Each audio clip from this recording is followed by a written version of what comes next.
Hello, let me know if you can hear me, if all is well. Let me know if you guys can hear me. Can you hear me?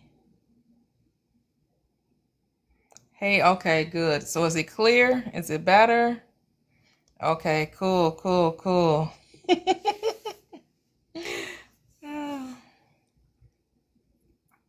At this time, I put my phone on do not disturb. I got it. No, hopefully no more phone calls will interrupt the live. I have to remember to do that when I come on my phone, that no phone calls come through. Good morning, good morning. Welcome, welcome. Yes, I know that was an interesting conversation a few moments ago, but I wasn't saying anything. I was letting them work it out, do what needs to happen. Sometimes you just have to sit back and observe and let things work out themselves. But I guess even if I was trying to say something, you wouldn't have heard me anyway. That's what's crazy. You probably wouldn't have heard me if I was trying to say something anyway.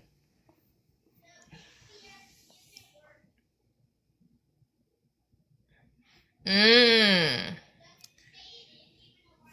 Well, people will say there is an account, fresh air. People will say that, I think it's a story in the Gospels about, you know,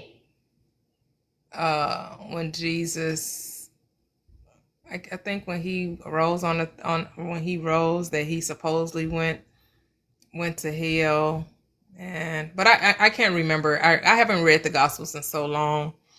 But I thought there was something about, they would say they would attach when he supposedly saw Abraham in the bosom of the Father or something like that. I think they tried to attribute that to heaven. Like, they will take scriptures and try to make them reference heaven or hell. But it's again, because the Bible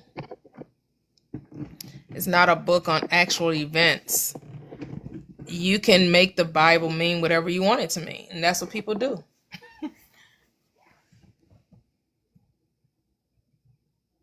Right, fresh air, yep. and that'll be their proof. They'll say, here's a scripture right here. But the reason why there's no real actual account is because heaven and hell aren't actual places. They're states of mind. And so we can be fooled or deceived when no one has any actual proof of these things existing. So we can make them up and we can paint pictures. And because, we want to believe in some great divine justice, we want to believe that there can be a place where there's no more pain and struggle, and no more hardship, where you get everything is just smooth sailing. The thing is, you can have that now. You don't have to wait to experience that. The problem is, most people were told you can't have it now. It's something that only comes after you die. Whether you're going to be tormented even more after you die, or you finally get to get rest for your souls. You finally get to get peace for, after you live this life. It's always a later thing. It's never a now thing. Yes. Hello, create his soul. And what is create is soul? Is that what that says? Hello, Bond's Eye. Welcome, welcome, welcome. Religion always puts things in the future, puts everything in the future tense. Everything is always later. Religion is never about a now thing. It's always about a later activity. So it sells hope. Religion sells hope. And as I said, it's for sale, but you don't have to buy it. And really, they sell hope, but it's in the guise of wishful thinking. Because hope actually in scripture means a certitude of expectation, of being certain of a thing to take place. But religion, their whole premise, their whole basis is that you wish it were so. You don't know it was so, right? They say, I hope that I go to heaven. I hope I don't go to hell. What if you're wrong? What if you don't know? They operate in what ifs and probablys.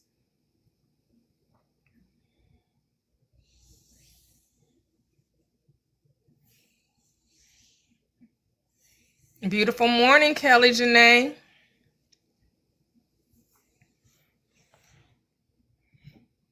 Well, are you experiencing your kingdom now then, Bubby? Are you experiencing the kingdom of God right now?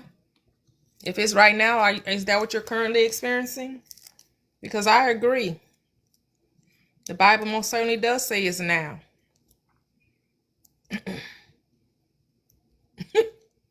You're exactly right. It most certainly does say it's now.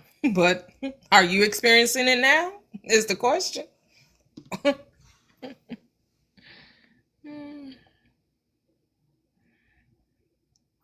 Tuning up, and she found. Oh, okay. Yeah, I don't.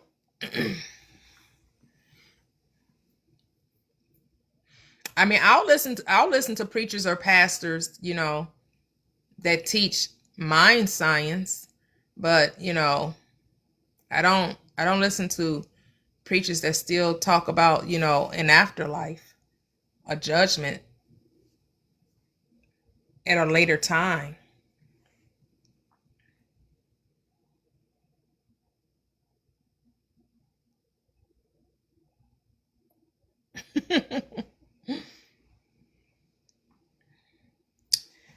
So the thing is, are you waiting to experience heaven? Since Jesus said that the kingdom of heaven, the kingdom of God is right now, are you living in your kingdom right now? That's the question. Because Jesus said a lot of things that people don't adhere to, that people are still waiting. They got the wait and see mode. Well, we'll wait and see. We'll wait and see. You'll soon find out. Just wait, just wait. It's always a future event. Religion always has you waiting on a future event. Good day, good day.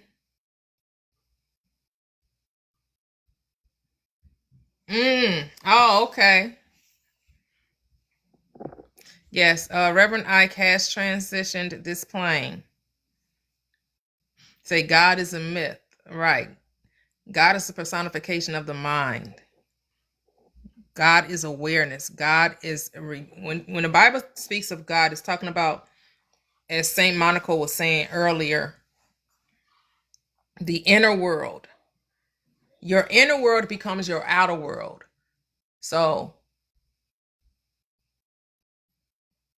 the God of the Bible is your imagination. It's your thought life. Your thought life becomes your experiences. Correct, JC.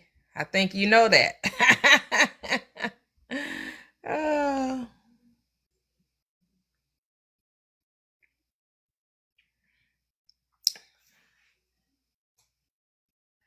well, okay, so when you say life changing, what was life changing was my application of the law.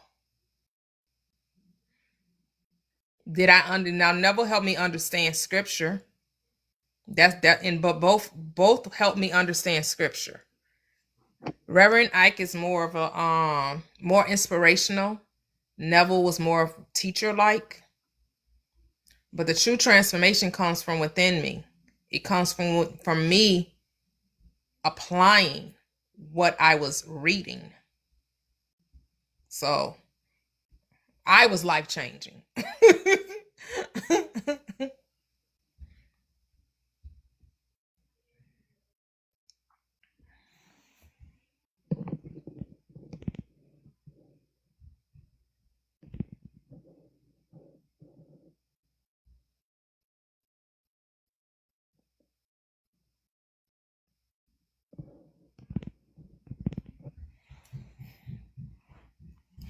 Hey, so you have a question? Is that something you want to type it? Or you want to come up? But we've started a new live, so 10K the easy way. Because you could just ask the question.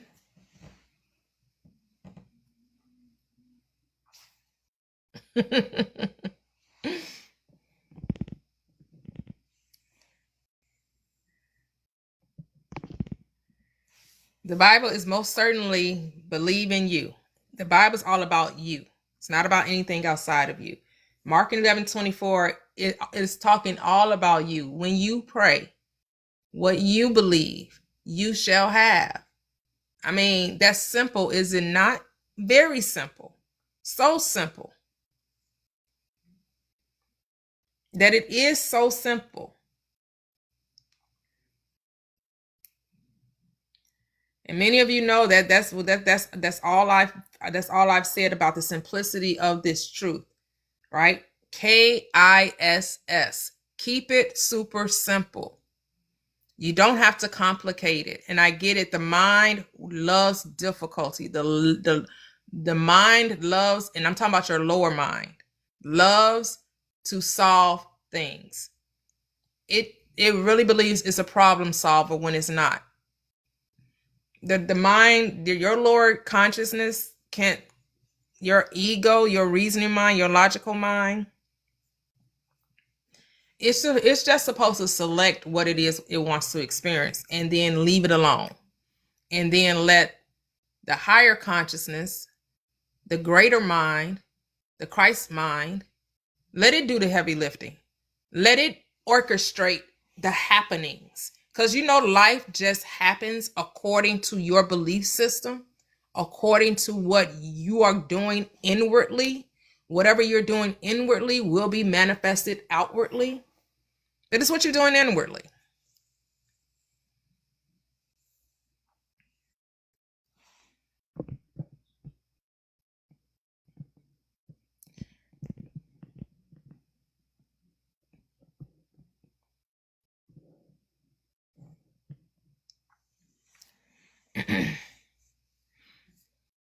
Do you mean what happens after death? What if I told you there is no death? Hey, Roy and the Goo. Hey. Yes. Welcome back, everyone. What if I told you death was the illusion? That death is just like what you see in the movies. You have your cast of characters.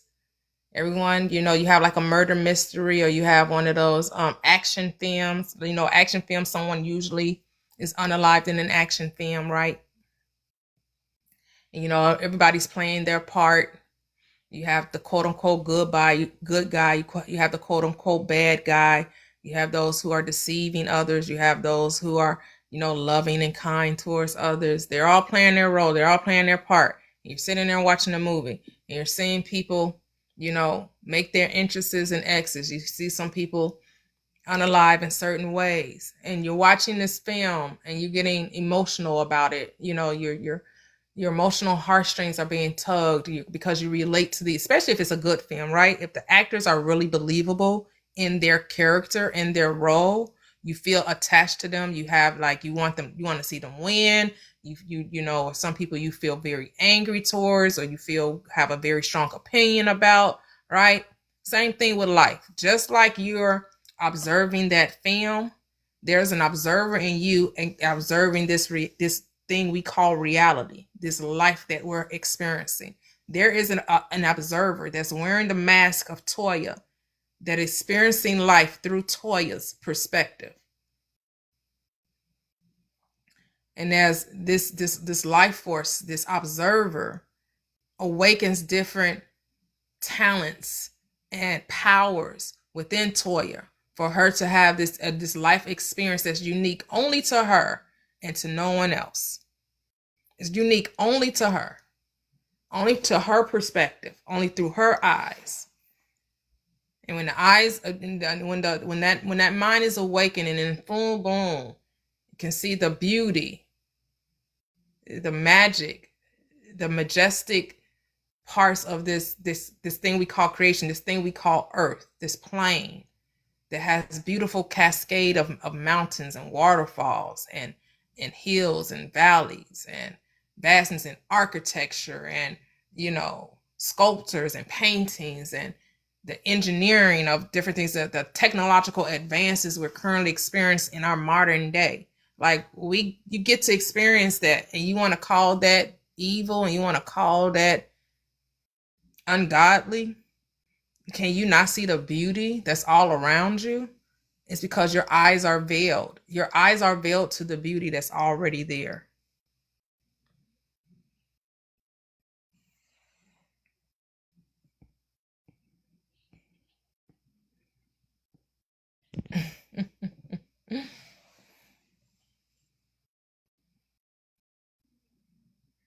Oh, you said what book? Okay, I gotta go to, it's on my one moment, Royal.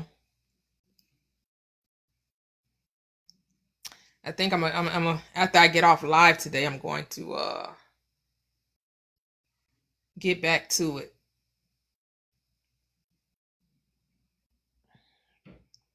It's called Decoding the Quran. And the author is Ahmed Hilusi. It's Hulusi. H is in Henry, U, L is in Larry, U, S is in Sam, I. And the first name is Ahmed, Ahmed,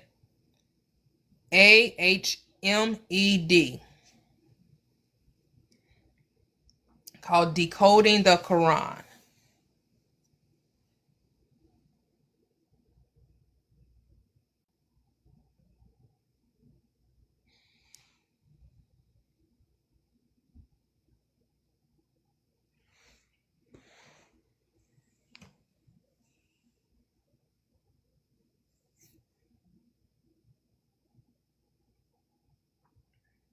We do turn water into wine. They're called grapes. Stop playing. Like, what? And the Bible is metaphysical. It's metaphorical. And we do create out of thin air. It's called your mind. Your thoughts are creative.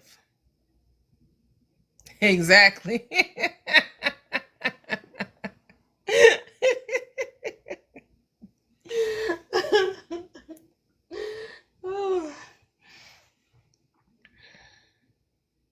Oh, thank you, Divination. Thank you.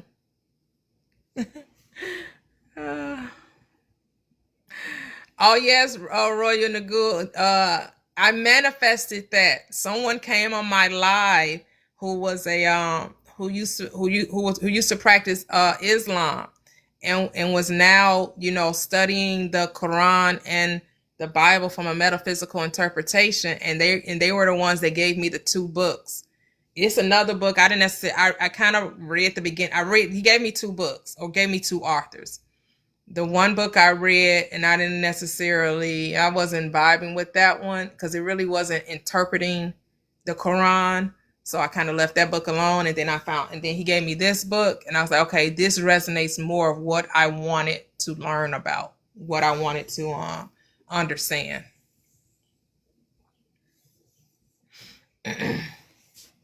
Yep, that same thing I said, Roy. I said it got to be out there. I really want to understand what they be talking about with the Quran, because if we're saying all these books are sacred texts, someone has to have taken that book and given it to us because they call it Sufism.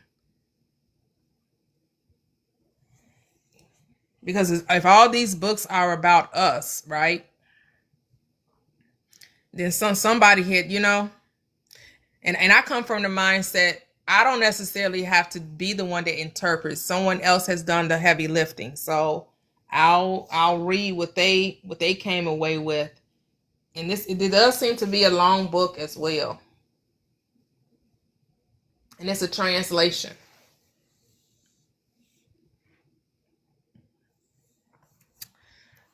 But I get it. People realizing that they can take control over their life can, feel a little intimidating, And because that's not what they were told by their religious organizations, that, you know, because unfortunately, a lot of us have guilt complexes, right? We've been doing some things that we feel ashamed of, we feel guilty of, because we were told that certain things we should never come to mind. We shouldn't have certain passions and lusts and interests. And so we're told we're wrong for thinking these things, for having these things, for the things even entering into our minds. And the only reason they enter into our minds is because we were programmed in fear. If we were programmed in love, we wouldn't even have a lot of these concepts that we have. We wouldn't have a desire to take from another, to be envious of another, to want to unalive another, to think someone is greater or superior to you or less than you. A lot of us get puffed up and proud because of the different talents we were given based on the talents that someone else doesn't have. Like, your ability to get rich. Somehow people think they're greater than another because they don't realize they also have the same ability.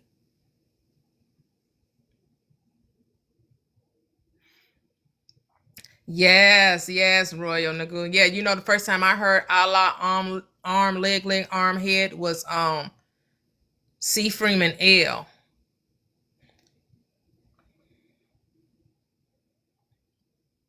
C. Freeman L. also, he has this video that I'm listening to. He touched on it. He didn't really go into it, but he said that Muhammad is also a title. Like Jesus Christ is a title, Christ is a title. He said Muhammad is also a title. It wasn't talking about a specific person that existed in time and space. So it's just interesting that the different characters of these sacred texts, how we deify them, or we put them on pedestals and make them like, oh, they were these great men, that they were doing things that it's impossible for us to attain, or for us to totally grasp and understand. We always putting some other human, someone else who was in human form, and we're always deifying them and putting them on pedestals and making it seem like they're doing something that we're incapable of doing.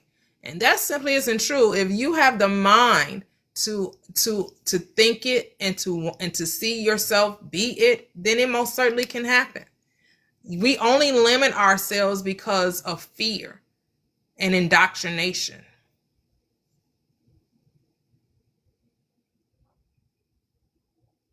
Right, Lenny, that is so true. That is so true.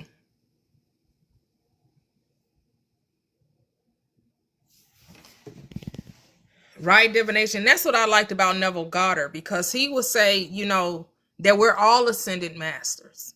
We're all ascending a certain level. Right?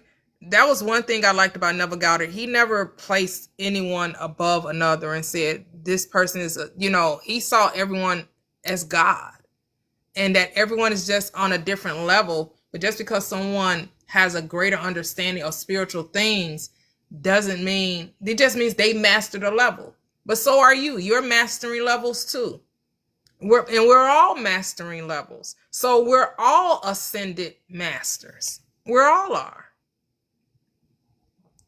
Right? Because everybody has their, everyone has their own reason or unique path of expression.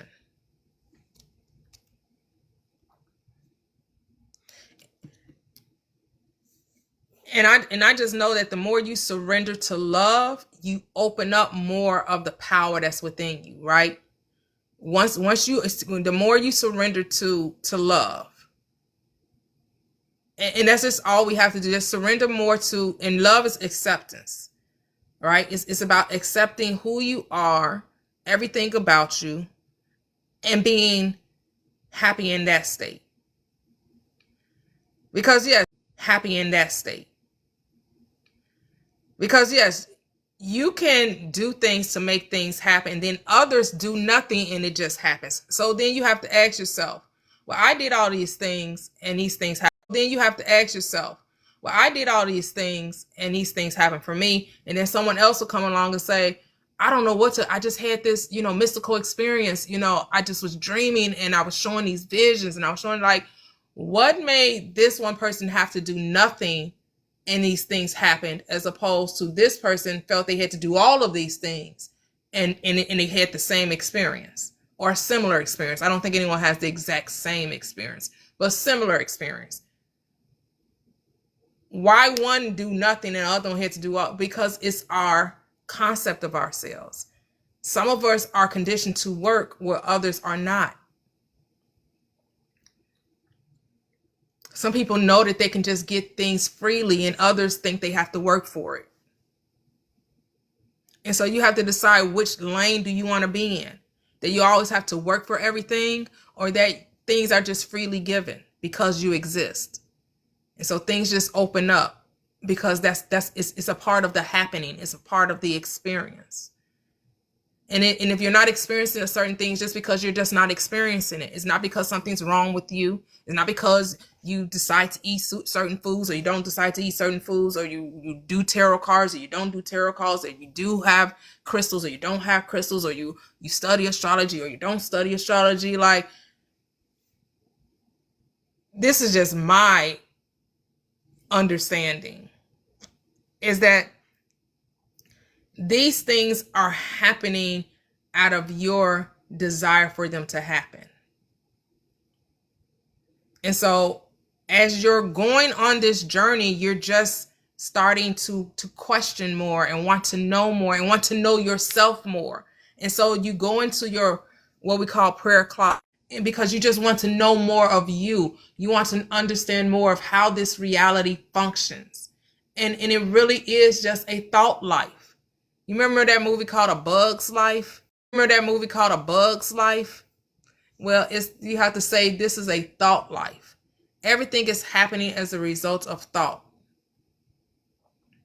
And you will find that the less you think about, the less you think about things, the less you try to figure out how and when something will take place, the more the happenings come with ease. The more the happenings just happen. When you let go of trying to know how and when the happening will take place. When you can just satisfy your mind that it's already done, that there's nothing to do. I only just need to be. I make a decision and then just let the things fall into place, right? So what was that decision? What is that choice?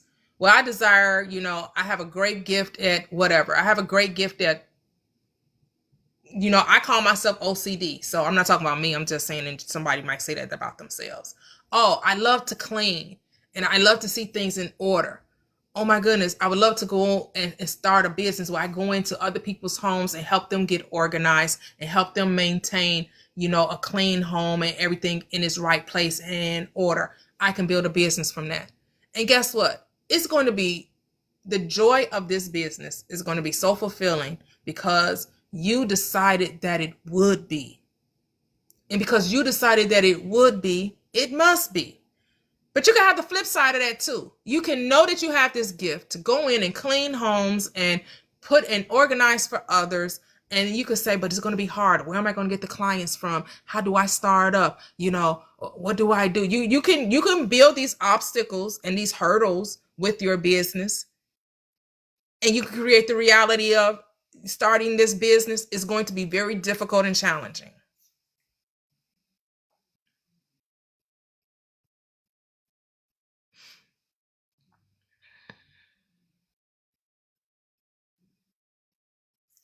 Oh, it's getting to, yeah, you know what? I can, let me see, maybe if I turn the Wi-Fi off. That's a good suggestion. That is a good suggestion.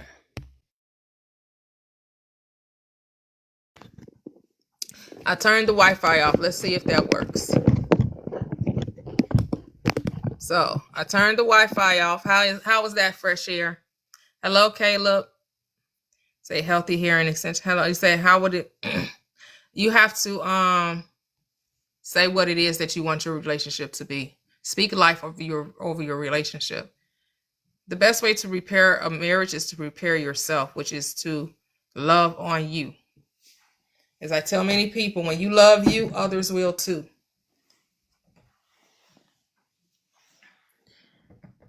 So how's the live? Is it still choppy? Can you guys hear me?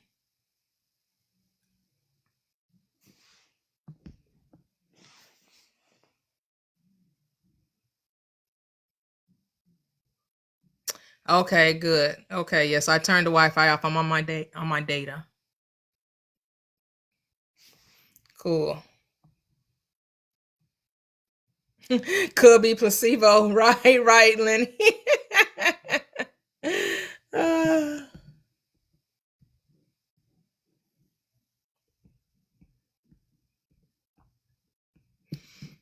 yes, when it comes to marriage, love and marriage, it's about how what is your concept of marriages, of any relationship. Many of us have the concept that marriage is supposed to be difficult and hard, and it's a challenge because that's all you hear in our world, in our society. In our society,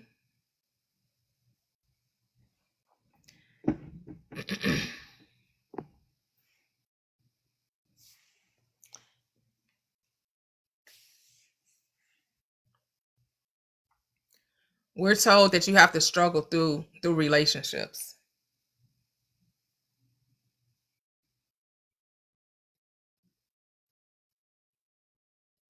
It should be easy, but here's the thing. You but do you accept that it is easy?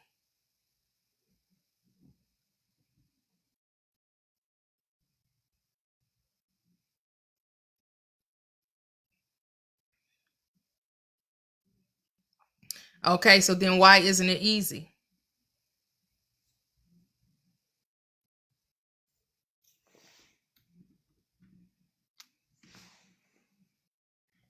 If you know it's supposed to be easy, then why isn't it easy?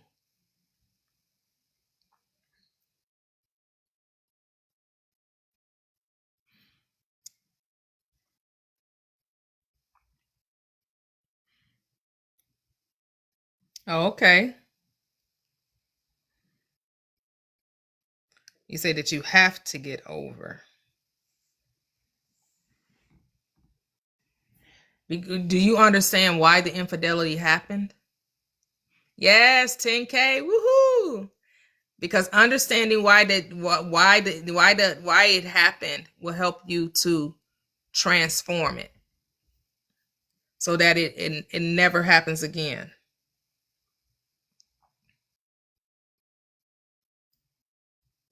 And a lot of times we have to be willing to take accountability for our part in it, right? It just can't be, well, what the other person did or what I didn't do or what they didn't do. It's really about your thoughts about it. It truly is about how you think about relationships. You have to decide, was there insecurity there? Was there low self-esteem?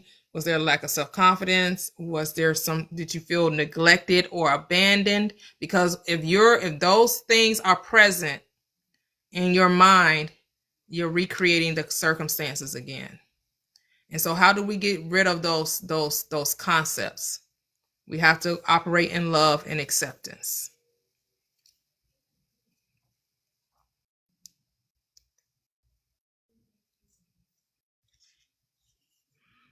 Yeah, so how you get over their pain is acceptance. Accept that the mind that created that reality is not the mind that's going to recreate the new reality. You can't keep thinking from the old space and then create a new, right? So you have to truly forgive, which is to give forth. Now you're going to give forth understanding, you're going to give forth compassion, you're going to give acceptance, you're going to give forgiveness, which is letting go, which is forgetting. Like, you're going to have to decide that you thought a certain way and you no longer think that way. That is true forgiveness. Certain way and you no longer think that way. That is true forgiveness. That I know I thought this way, but now I think this way. Now I can appreciate this person just as they are.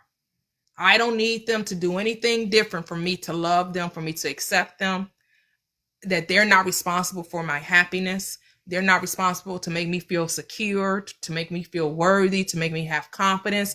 I'm responsible for that. I'm responsible for my happiness. And I just decide. It's as easy as just deciding that I am enough. Nothing is wrong with me. I didn't do anything wrong.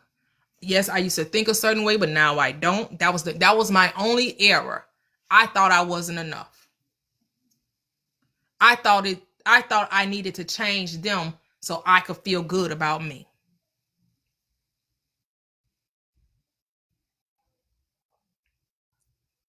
And once you can satisfy that in your mind, that you are whole and complete without needing anyone else to be different, that's true freedom. That's true love.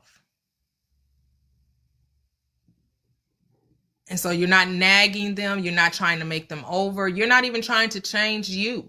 You're just changing what you think about you. And what you're thinking about you is that you're loved, you're kind, you're compassionate, you're generous, you're understanding, you're a vibe, you're easy to get along with. Like, who wouldn't want to be with you? Because you are the cat's meow. You all that in a bag of chips. Like, of course, I am amazing. I am dynamic. I'm supposed to have a happy, healthy relationship, of course, because that starts with me. My marriage ends and begins with me. It's my concept of self that I am experiencing.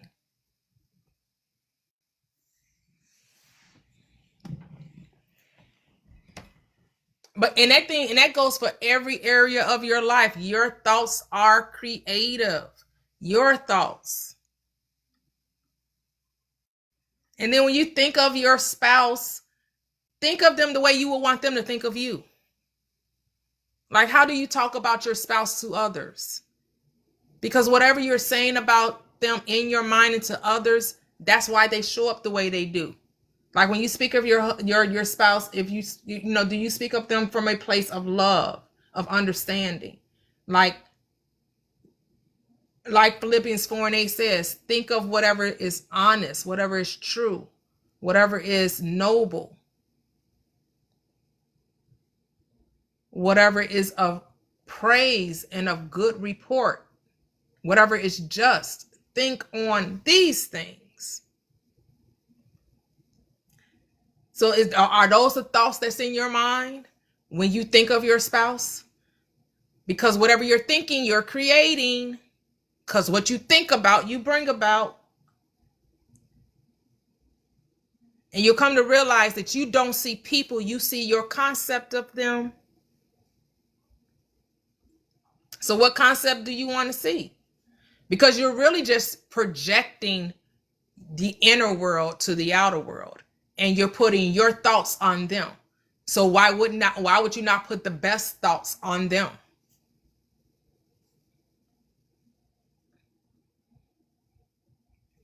No, the only limits is the limits you place upon them.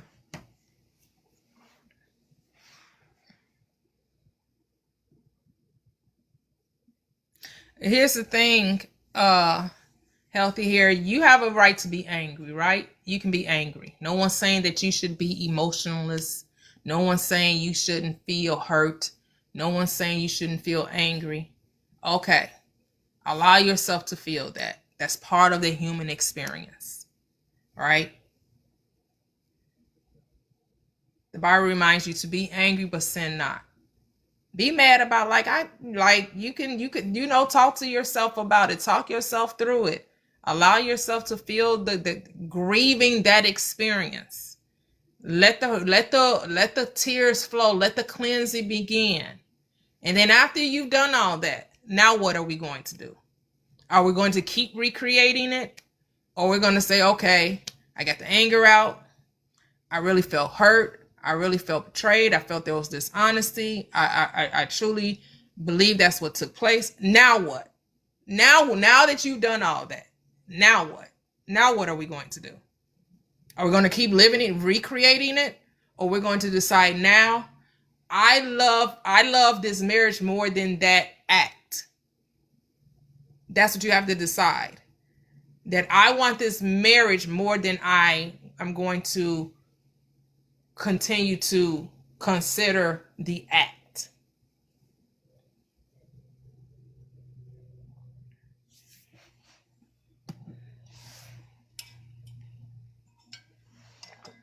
That's why I say forgiveness is key. And then truly is forgiving yourself, right?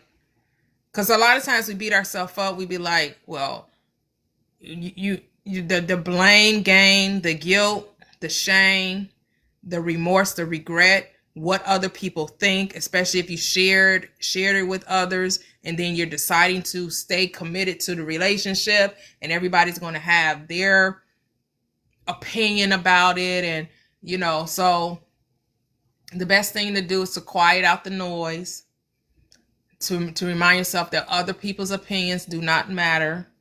This is your life, and this is about you being happy and you being at peace with your choice.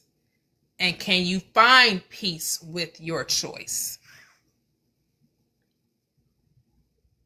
Hello, Amanda. Welcome, welcome, welcome.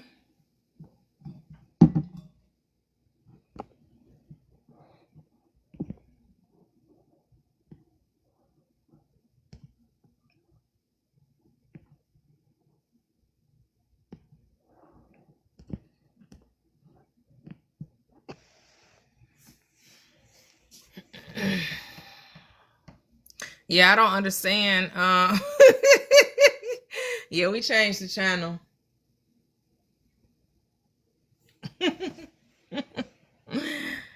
Oh,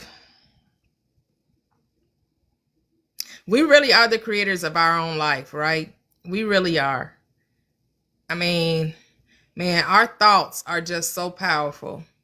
And if we just take the time to truly release the hurt and the pain,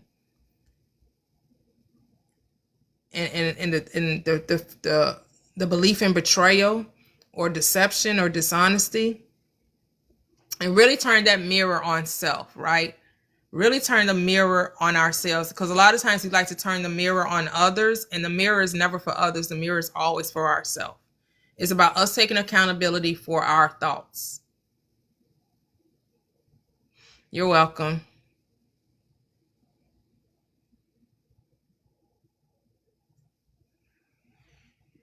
Well, the way you become an alchemist for those in need is to not see them in need, to see them in abundance.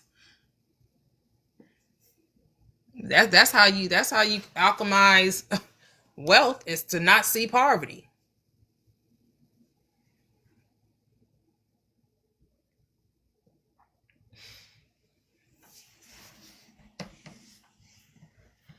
Yeah.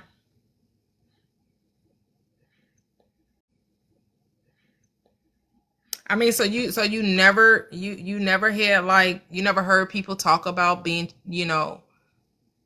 cheated on, or people, or betrayals in marriage. Like, I know you had to be aware of those things, and and a lot of times we don't realize our own harvest, that we gave energy to certain belief systems until they show up in our world.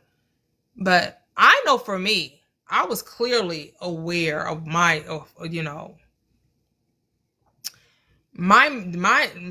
current marriage is the way it is because of the revelation I had in my first marriage. Like, I took an accounting of my thoughts and what I heard others say about marriage, and how I took the beliefs of others. And even though I may have thought, well, that would never happen to me, or that's not what goes, like, we entertain certain conversations and certain concepts and certain realities, not knowing that we're creating it for ourselves.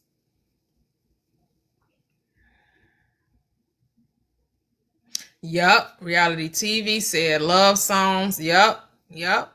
And if you ever identified with those type of realities, you were most certainly aware of it.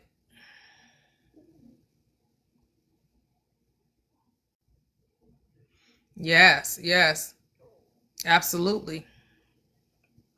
Is always listening. Like, did you see that video divination of Fantasia when she was doing an interview, and she said she was talking to someone about the songs that she used to sing, and they were saying, you know, how they were having difficult times finding relationships or whatever, and she was telling them that if you've ever listened to these type of songs, that's why you're in those type of relationships, which is why she no longer sings those type of songs. See, we don't understand. Yeah, the song may sound good. It may have a good beat. It may have a good melody. But when you really sit back and listen to those words, especially when we were children, right? And when I think of the 80s and the 90s, I mean, they still make them today, but I don't listen to as much music as I used to when I was younger.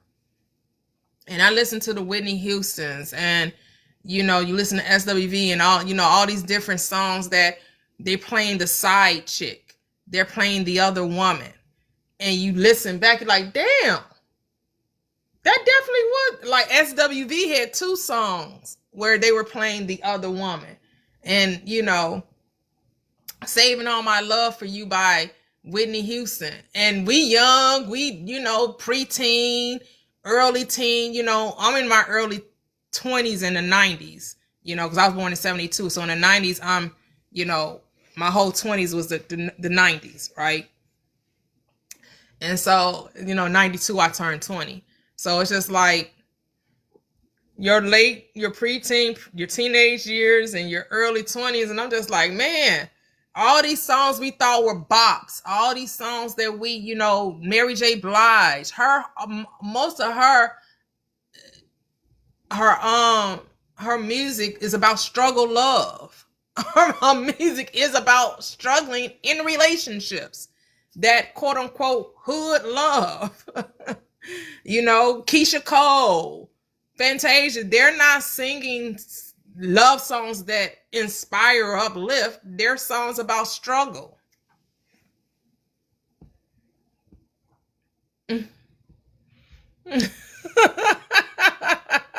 Right, the 0120. Right, I don't want no scrub. Yup. Yup. Was crazy, that part. Yup. Right, I changed the lyrics too. Yup. That part. And we wonder why we struggle through relationships. Because we were programming ourselves and we didn't even know it. We didn't even know that we were programming ourselves.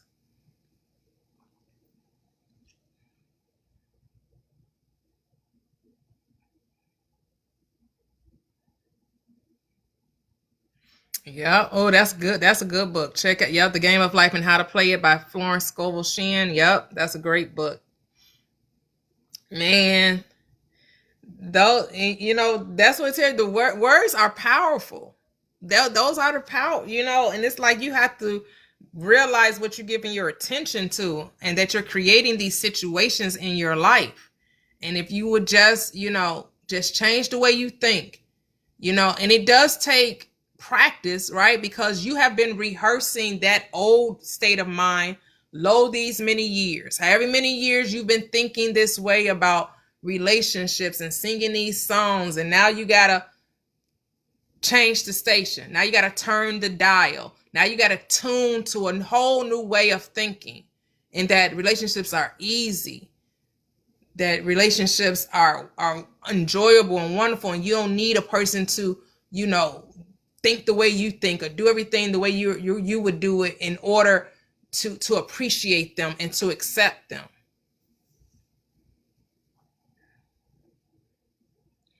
Because that's what true love is. True love is acceptance of the person. And we don't say that enough, to accept people for where they are and allow people to have their own journey. And just because they don't think like you, don't look like you, don't act like you, don't mean that you can't appreciate them.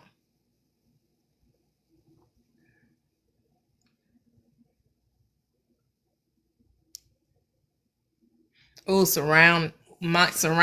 Oh, I like that. Awareness of what we allow in our garden. That part. Oh, I love that, Royal. Right. Environment equals environ. Surround, meant, mind. Oh, that's beautiful. Accepting with no conditions. And that's the tricky part, because we say we want unconditional love except with these conditions. We condition the unconditional. We say, yeah, I want love, but it has to be exactly like.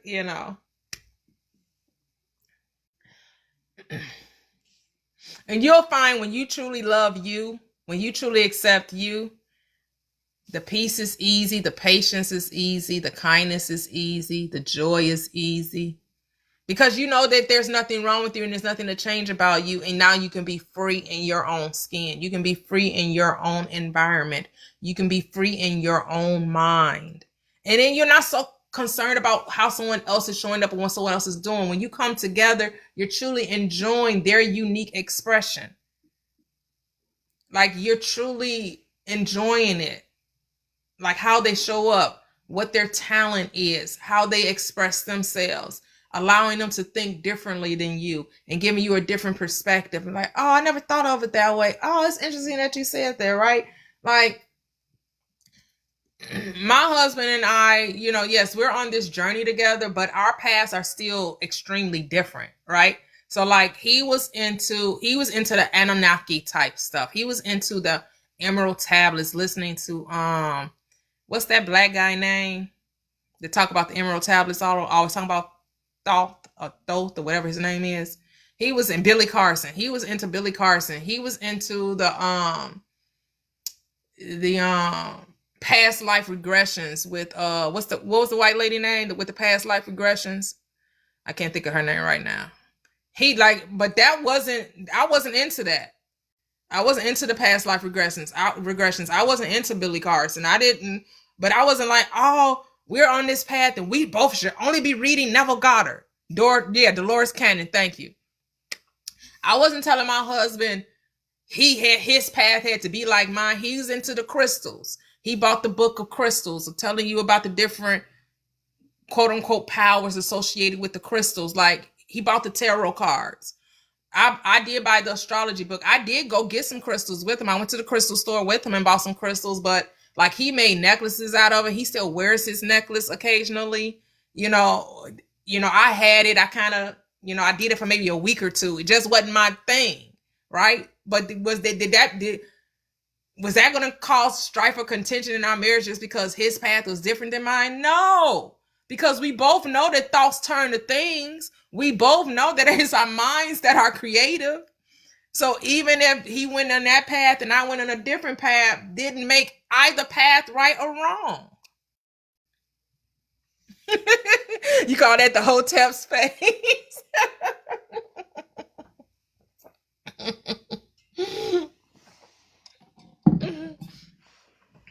Because what's interesting is that he was reading Dolores Cannon and he was listening to her books, and then later on in her life,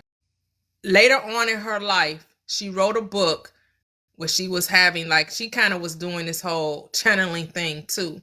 And while she was channeling this one particular book, it was at the end of her life though, she came to a realization that this experience wasn't about being schooled or something or lessons to be learned, that it was just all about experiences.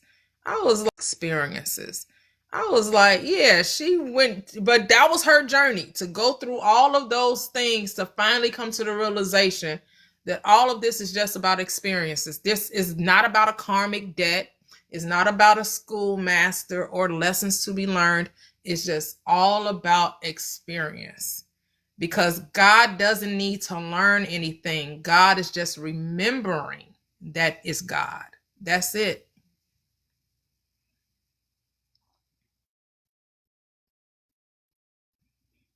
Right. You put your faith in the lucky monkeys. Okay, right.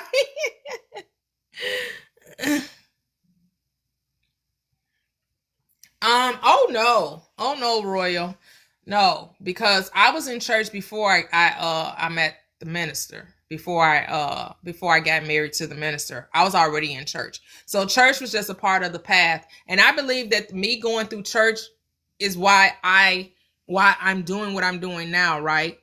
Me having that experience with church, being a Sunday school teacher, remember a lot of the Sunday school lessons, because I don't really read the Bible anymore.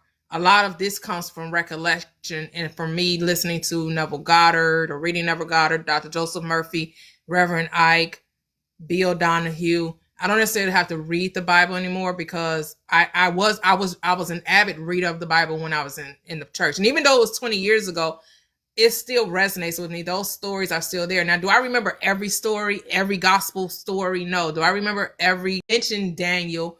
And I think Daniel was the Hashak, Meshach, and Abednego story. So they may talk about that. Or, Daniel in the lion's den. Daniel in the lion's den. They talk about those stories, but they didn't really want to touch the whole book of Daniel. Right? They didn't really teach out of the book of Numbers. They may have touched a little bit on it. Right? They didn't really talk about what is it, Abadiah, I think. Is that how you say his name? Or the minor prophets. They didn't really get into the minor prophets of scripture, so, and I realized that it's not necessary to even know any of the scriptures to have this experience. But I understand now I'm like bridging the gap between those who have left Christianity and those who are beginning their spiritual path, and to let go of the shame and guilt associated with religion. So I'm like standing in the gap and helping, just being an assistant to those, being a mirror to those, to let them know you don't have to be ashamed. You don't have to live in guilt. God, the universe, God, source, whatever you want to call it, is not displeased with you. The only one that's displeased with you would be you. So don't be. You're not trying to prove worthiness to anything outside of you, because some people, that religious indoctrination runs deep. And, loosening those strongholds that bind you and keep you in that place of fear and shame and guilt.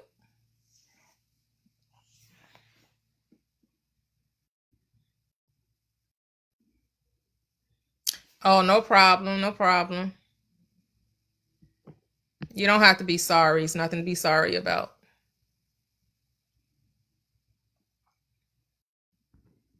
But we're way past 10K the easy way. So if you want to come up and have your say, everything is open.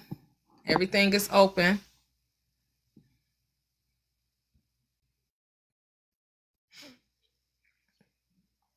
Yes, yes. What did you say, divination? I don't know if your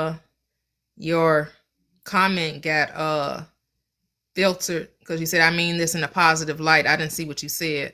The last thing I saw you say was right. TikTok be filtering comments. And that's why I like my iPad, because on my iPad I could see when TikTok filtered a comment, and I could change it so everybody could see it. I can't do this on my Android for some reason. I realize that a lot of these apps love the iOS system. They be trying to hate on the Android system. Oh, thank you, Key. Thank you. Thank you.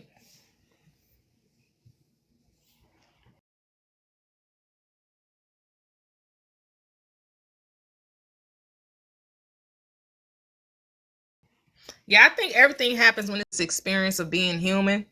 You do actually have to go through the experience of being human, right? If we are God having a human experience, then you have to experience everything that goes with being human, which means short-sightedness, limitation, fear, doubt, unbelief, missing the mark, sinning, right? Being angry, not having control of your emotions, being led by your emotions. And then once you awaken to Christ mind, now it should be no longer led by emotions, but led by wisdom. But these communities, the religious and spiritual communities, will still have you operating in emotion. You're supposed to train the emotion, train the mind, and operate from wisdom. Let wisdom guide you.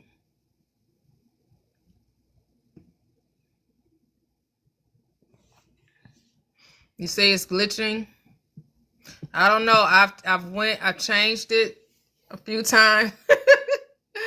I went onto my data. I came off of my Wi-Fi, and everybody said it was good. So I don't know. Is it glitching for everybody else? After that, I don't know what to do.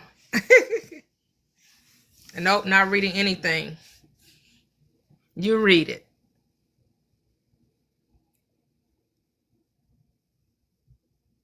It's good to you, Rashi? Okay. Hello, all love.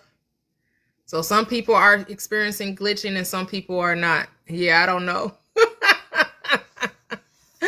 I don't know.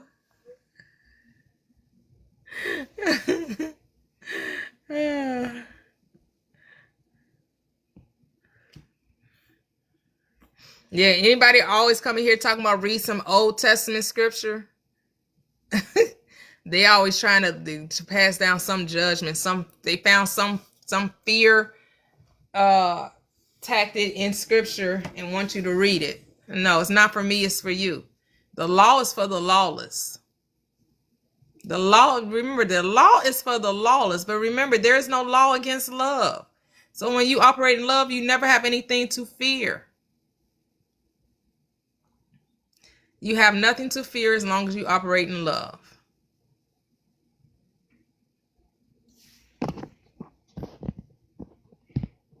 But those who fear,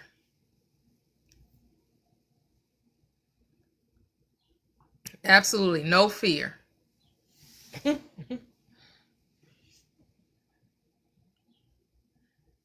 want to bind and control, bind you.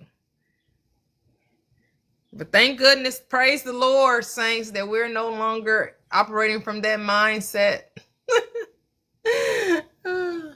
I'll be an ain't before I be a saint.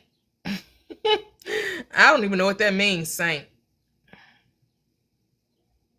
No, I'm not on YouTube.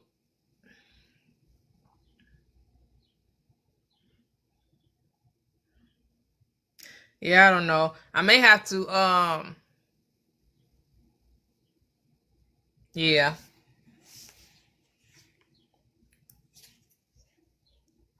Sometimes you gotta,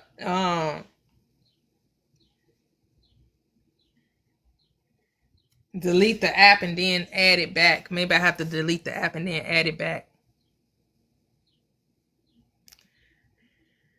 What do I think it means to be saved? It means to find the solution to your problems. That's what salvation is. Salvation means solution. What's the solution to any problem? That's all it is. It doesn't mean escapism, escaping hellfire, as you know. Some Christians will have you, Christians will have you to believe. They think salvation is about saving you from hell and giving you, access to heaven.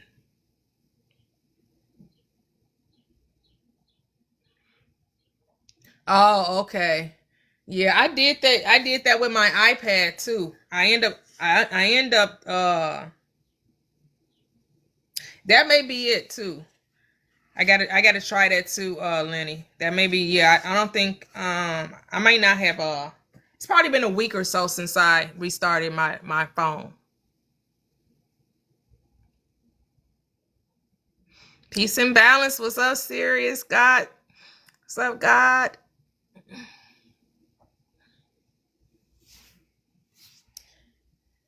Yeah, technology is something else.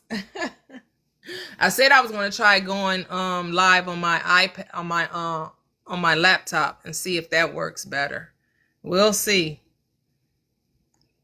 Because I know you can go on live through the browser. So see if that works better.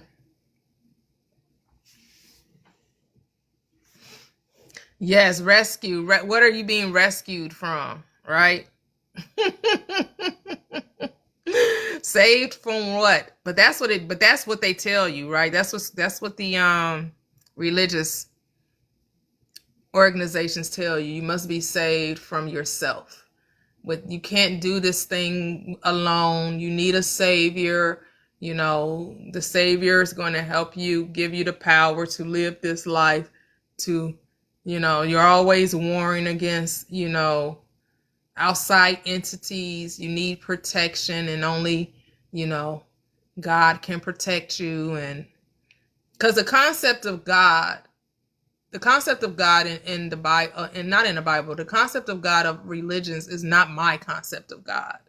I don't have that concept of an entity deciding if they should or shouldn't bless you, if they're going to allow some other wicked source tempt you and do all kind of, you know, evil to you. I understand that evil happens because of the mind of man, not because of anything outside of them. It's what's going on within them.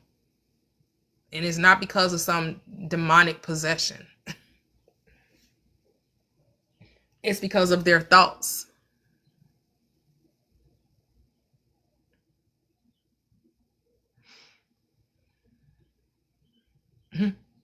Right, saved from yourself. Right, because you are the one creating your calamities. But of course, while we're in it, when we're suffering through hell, we don't know that there is a way to free yourself. We don't know. We're just doing what everybody else is doing. Complaining, crying, begging, pleading, instead of thinking. We're doing everything but thinking. We're complaining, we're begging, we're pleading, we're worried, we're stressed. We're like, why is this happening to me? What, you know, like we don't know that actually if we just thought differently.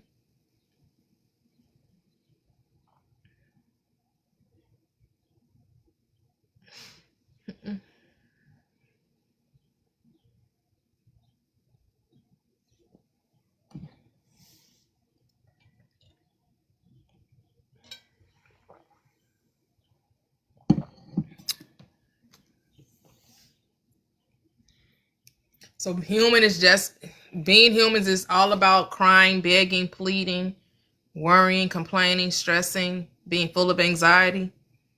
That's the human experience. Man, are we man most miserable if that's all being human entails.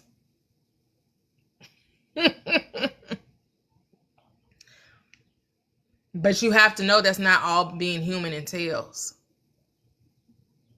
You have to know that it's more to life.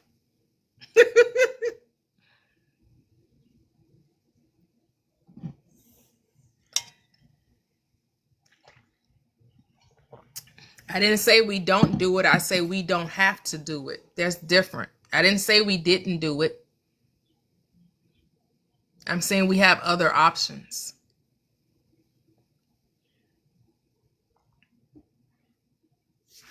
And I'm thankful that I'm aware of these other options. I'm glad I'm aware that I no longer have to beg, plead, worry, be full of anxiety, stressed. But I will say I've never had that type of mindset, that the anxiety and stress have never been a part of my experience. And the begging went away once I left Christianity. And that was over 20 years ago. I stopped begging and pleading once I left Christianity. Now, of course, we all are going to cry, because sometimes you cry tears of joy, you cry tears of anger, you cry tears of grief. So yes, crying, yes. We're going to always cry, because you can be so happy that you cry. You can be so sad that you cry. You can be, you know, grieving and you cry. But the begging, pleading, worrying, complaining, anxiety, depression, yeah, you don't have to experience those things. Right. Choose peace and peace will choose you.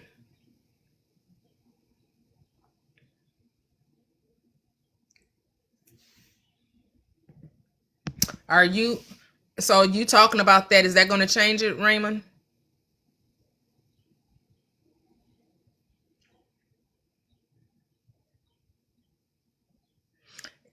Do you know their experiences? Have you experienced it personally?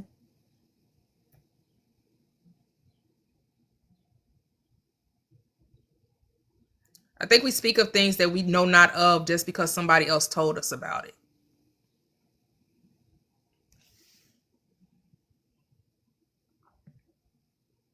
But you want to assume that these people don't have the ability to choose peace.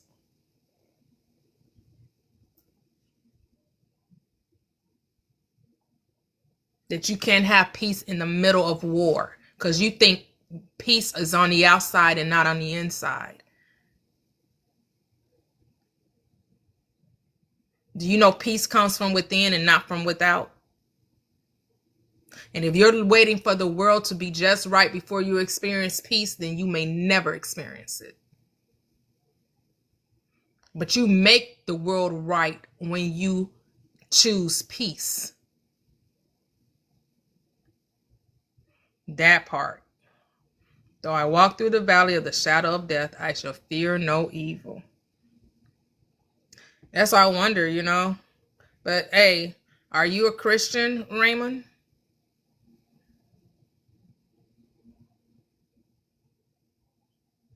Right, right. They say the good only exists in God, and the good only exists in the afterlife.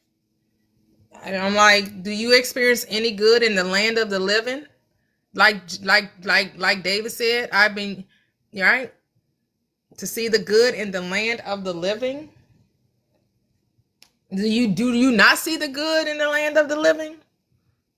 Come on.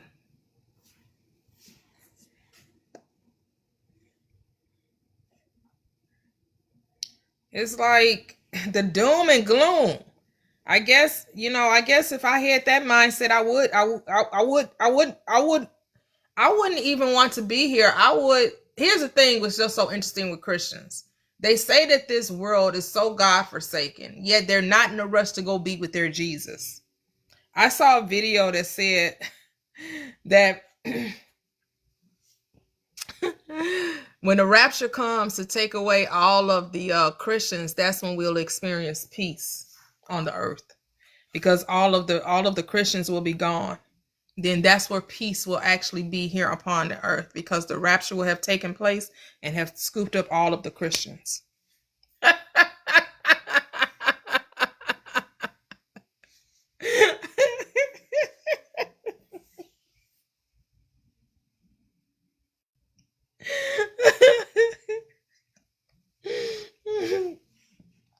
Man, because you like,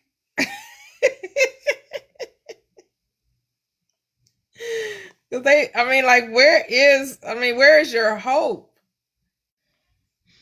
I came that you may have life and life more abundantly. Or I can't have that abundant life until after I die. Or I came that your joy may be full. Or I can't have the joy until after I die.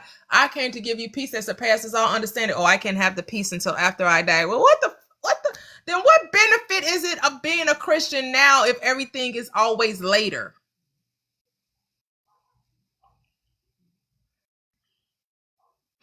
Right.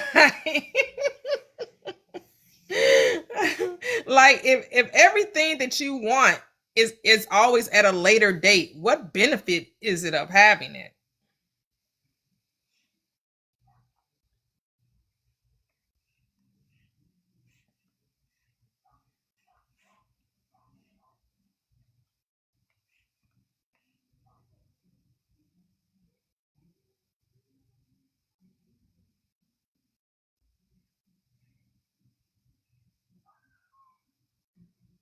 It's like come on guys, like, right? Yeah, that's what he said. I had fainted, said the psalmist. This is in Psalm 27. I had fainted unless I had believed to see the goodness of the Lord in the land of the living. But it's amazing that according to Christians, The only good they'll only see if the Lord blessed them with a new car and a new house. Then oh, God is working, but they lose that job or that car. The devil is busy. It's just like, it's it's like really. How about things are just happening as a result of your thoughts about it? And a car was never, now there are some cars that will last a long time, right? You can get great, you can have a car for a good 10 years. Some cars are made, right? 10 years, you get great, but that car wasn't meant to last forever. So why is it the devil is busy and it's just that it was just time for you to get a new car? Why isn't it just that it was just time for you to get a new car?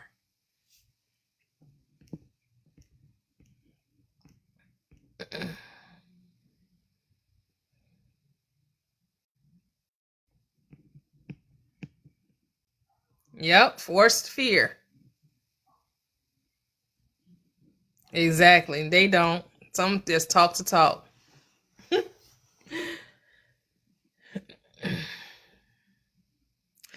Right, right. I love that part.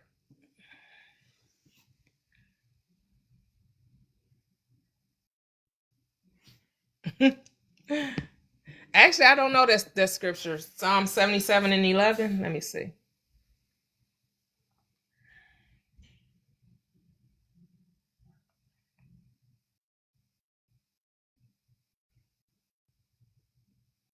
Oh, okay. Yep. Say, I remember the works of the Lord. Surely I will remember thy wonders of old. No, they only worried about not going to hell and making sure those who don't believe like them that they go to hell.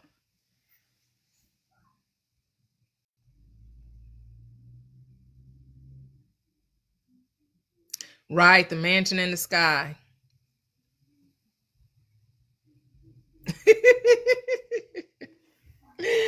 But it's okay because they get to have their reality and we get to create ours, right? And like I said, 20 years ago, 25 years ago, I was in the same boat. I believed in the Noah's Ark. I believed Jonah was swallowed up by a whale. I believed in a talking donkey. I believed in two people in a garden being tricked by a snake. I believe that a man died for three and was died dead in the grave 3 days and rose on the third day. I believe that he rose. A man that was in the grave for 4 days and lived to tell about it.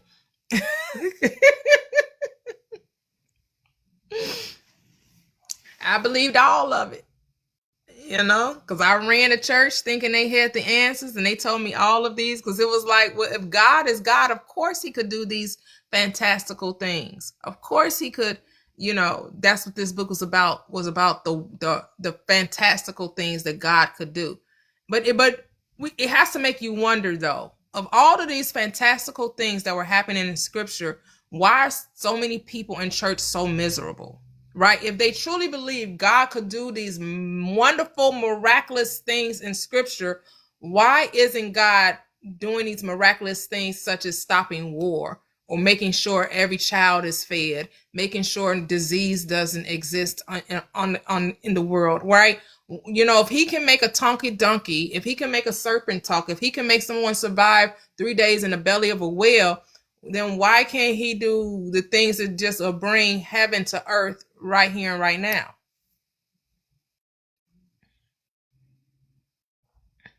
Yes, divination. Yes, I caught the Holy Ghost. Yes, I believe that the evidence of having the spirit was speaking in tongues. Yes, I did it all, girl. I was a holy roller, as they say. Right. How you get 3 days out of Friday night to Sunday morning? That part. Like the math is not mathing. Math is not mathing.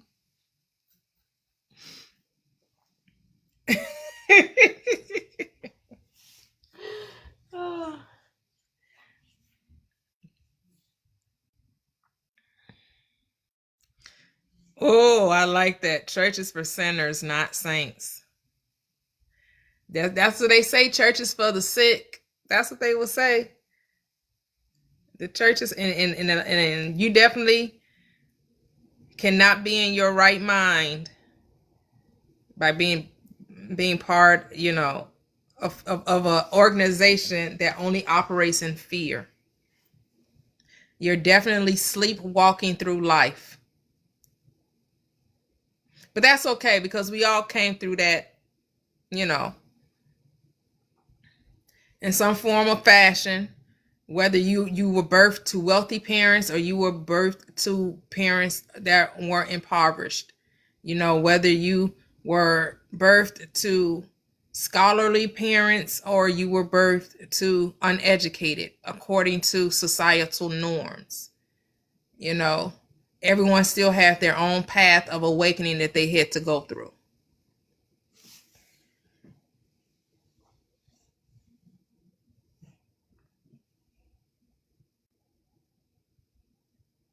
All right, right. Oh my goodness. Man, if that's not that whole mindset of you gotta suffer. Man, the trick that is played on unsuspecting souls, right? But I know everybody doesn't go through that path, right? Not everybody goes by the way of religion. And they should be so happy that they didn't have to go down that path of, hearing about a creator that was so displeased with you that he had to, become you, which is his son, and then sacrifice himself to you. Sacrifice himself to himself for you. So, man, Christianity is really interesting. It truly is a mind fuck. It really is. It's like the mental gymnastics you have to do. You truly do have to not think in order to accept this religion. And I realized that I wasn't thinking. I was being told what to think. I was just, and the thing is, it's an emotional manipulation, because you go there emotionally drained. You go there being full of guilt, being full of shame, full of remorse and regret, and then they just pile on to it. They don't come to free you from the guilt and shame. They add more guilt and shame. And it's constantly being added and constantly being added of how unworthy. Like, you better be lucky. If it wasn't for the blood, if it was the blood, if it wasn't for the sacrifice, if it wasn't for God so loving you that he had to die for you, then, you wouldn't even be able to have this life. You wouldn't even be able to experience. But if you go into most churches, unless you go into a prosperity church, unless you're in a prosperity gospel, that's a whole nother thing in and of itself. But if you're in a fire and brimstone church, man, now the prosperity gospel is a whole nother level, because they definitely all about the money. It's all about the money, money, money, all about the money, money, money. And then don't have both of them.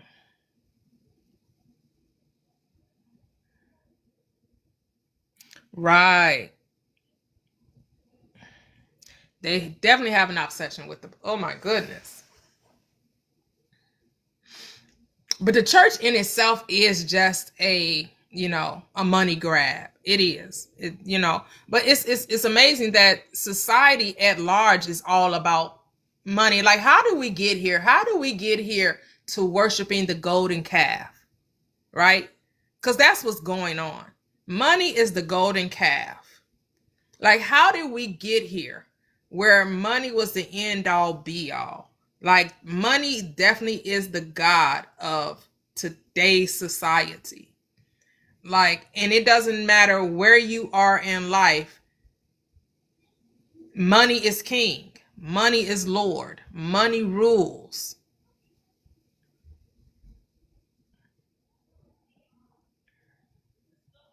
Yes.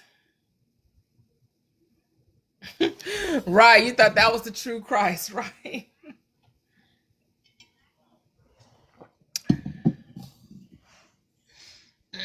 Because it's not that we're not supposed to have money, right? We're supposed to have but the thing is, you're not supposed to let money have you. And it's so easy to fall into that state of money having you. So that's what you have to be on your P's and Q's, as they would say.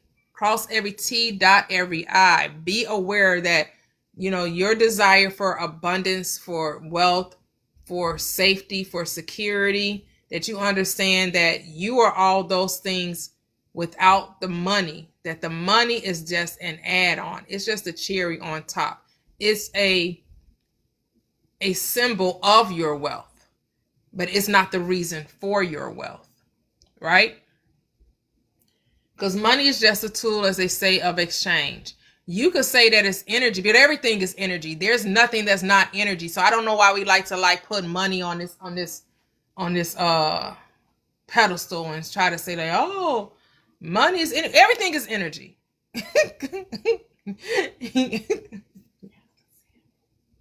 Huh? Can I understand the rest of it? It's like 2 more left. Oh, okay. Oh, yeah, okay.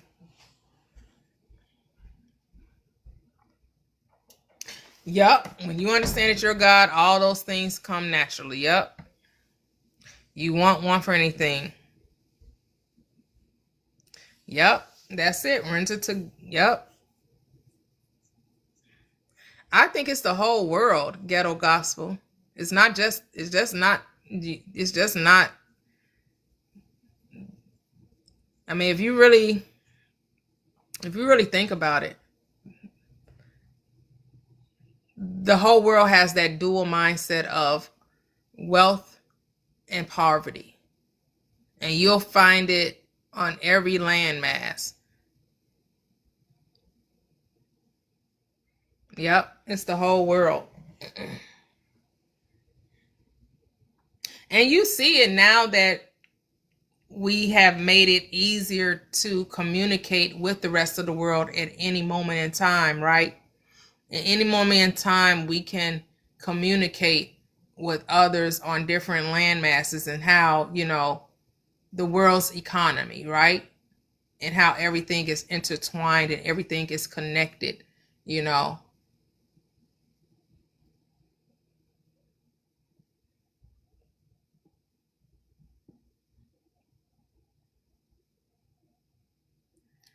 Oh, wow. Okay. Okay. Thank you, Apple user.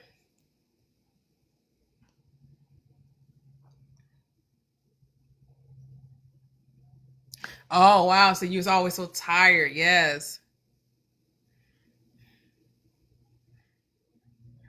Oh, hello, Kelly. Hello. Yes.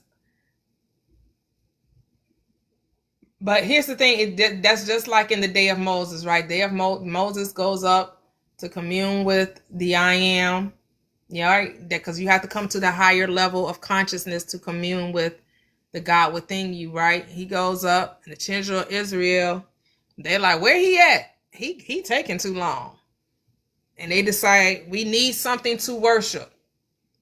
So they take all their gold off and they're burning, they make a golden calf. And that's how we are in today. Not we, but I mean society. When I say we, the way people's mind operate today, right? We say that we need something to worship. And so what do we say? What do we condition people to believe? That money is the power, right? Although we created the money, we say money has all the power.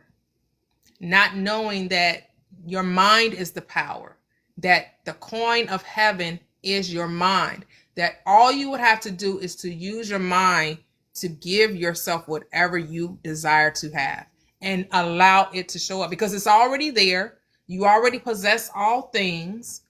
It already belongs to you. All that I have is yours. All that is mine is thine. But for some reason, we're told, nope, it's only for a select few.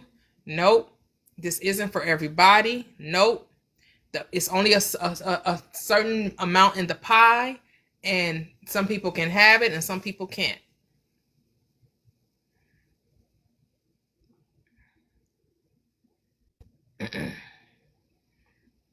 And you have to realize that you are money.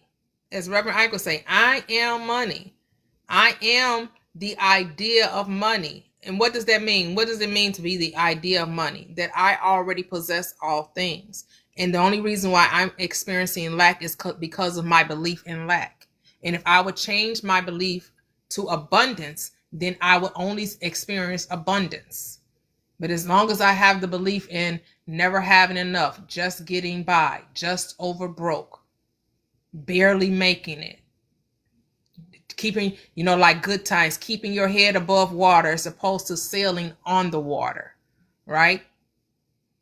Breaking down those mental chains, those mental prisons of lack.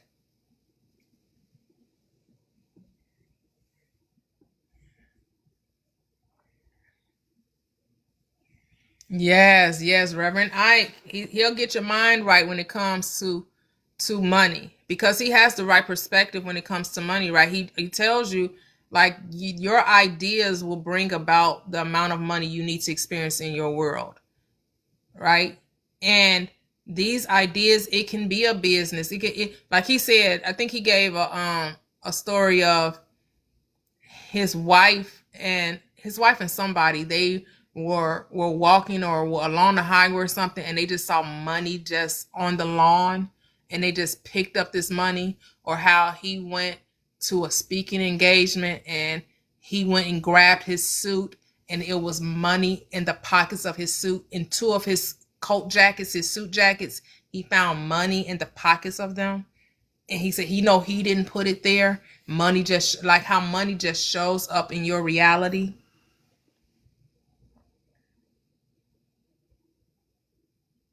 Yes. How do you change belief to abundance?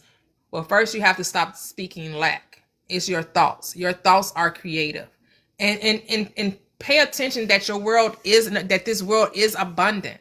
Like you can just look around and see abundance, right? You can look outside, how vast the skies are. You can't count the sands on the seashore. You can't count the amount of blazing grass. You can't count the number of leaves on a tree.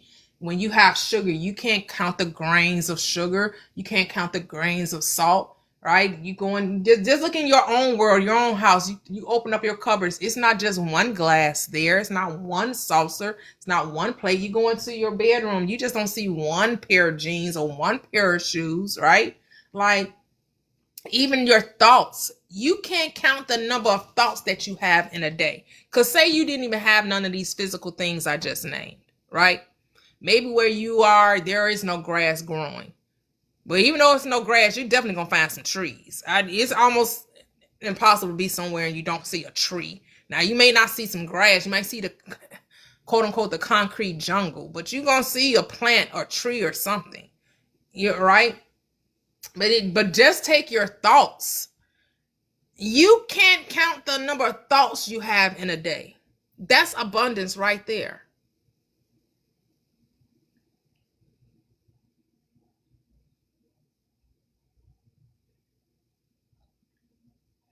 Yes, it does come from child. Yep.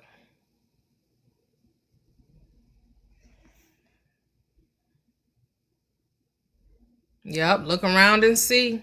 Just appreciate it all. That's what really helps. And what also really helps is how you talk. Don't talk how you talk about money. Like, just don't speak ill of it.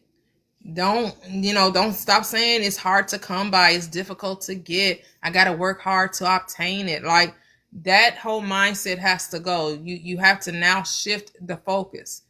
Even when you go into a store and maybe you feel like you don't have the money to purchase the item, you just say, you know I can have that, I just choose not to buy it now. I can have that, I just choose not to buy it now. I can have that, I choose not to buy it now, or whatever.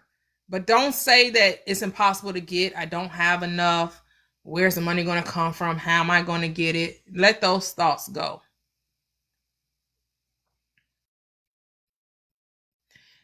and a fun thing to do would be to go to one of these high-end stores if it's fun for you. And it's only a suggestion, not something you have to do. But going to one of these high-end stores and just go and just see go and just what they say, window shop, right? And just see, I could see, I like that. I like that. I like that. I like that. Oh, I like that. Oh no, I wouldn't wear that. I don't care. I don't care if they was giving that away for free. I definitely would not buy that. Oh, I would, I like that. I like that. Just because I do that sometimes, I go to, some of the malls, the upscale malls in our town, and going to Neiman Marcus or going to Louis Vuitton or going to Chanel store, and I can purchase just about anything out of those stores, but I just choose not to. But I'll go and just say, I really like that. I will go window shop. I will go window shop and just see, like, oh yes, oh, I like those Christian Louis Vuittons. Oh, I like that Yves Saint Laurent. Oh, I like, like, and just play with it and just see how do you, does it feel weird to you? Do you feel nervous about it? Like, and then if you're feeling like uneasy, ask yourself, why does that feel strange to have expensive things, quote unquote, expensive things? Like, why do I feel, like, see if it's normal to you. And I say normal, which means that not thinking this shouldn't be your life. Like thinking that, I gotta have certain money to have this, or I gotta have a certain amount of money in the bank to get it. No, just play with it. Just play with it. And you don't even have to physically go to the store. You can go online, right? Or you can just go in the theater of your mind, as Reverend Ike would say, and just, imagine what it would be like to spend X amount of dollars a day. Say, $20,000. What would it feel like to just spend $20,000 on clothes? Like, what would I got $20,000 to spend, and it's only for clothes. That's my allowance for clothes. What would I buy? What would I purchase? What would I do with it? Yes, Michigan Avenue. Yes, the Magnificent Mile. Magnificent Mile.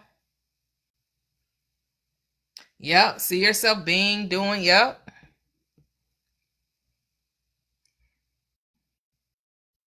Yes. Oh, 120. That's beautiful. Yes.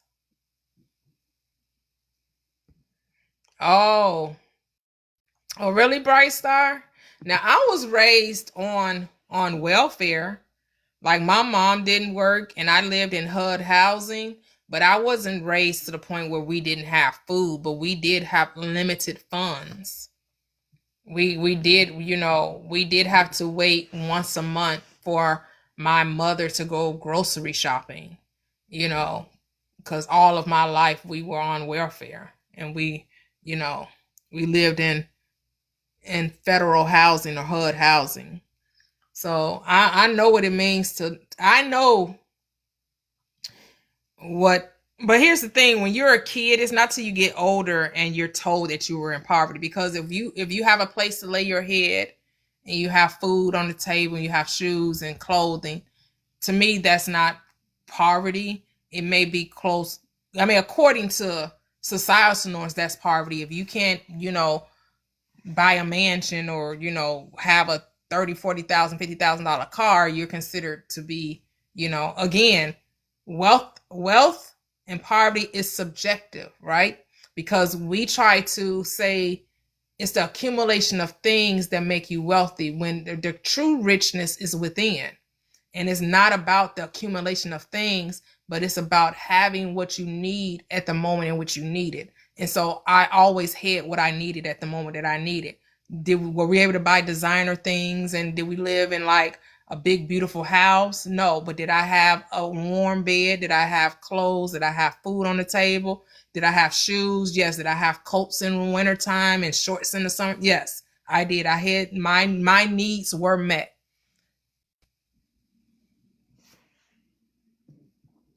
Yes, love. Exactly. Hey, hey, hey, Glaze Innovations. Hey, hey, hey. You gonna do it tonight? Oh, yes, with some wine. Oh, I love that. Yes, $20,000 allowance for clothes. Yep. And so now it's about expanding the consciousness, right? Expanding the consciousness.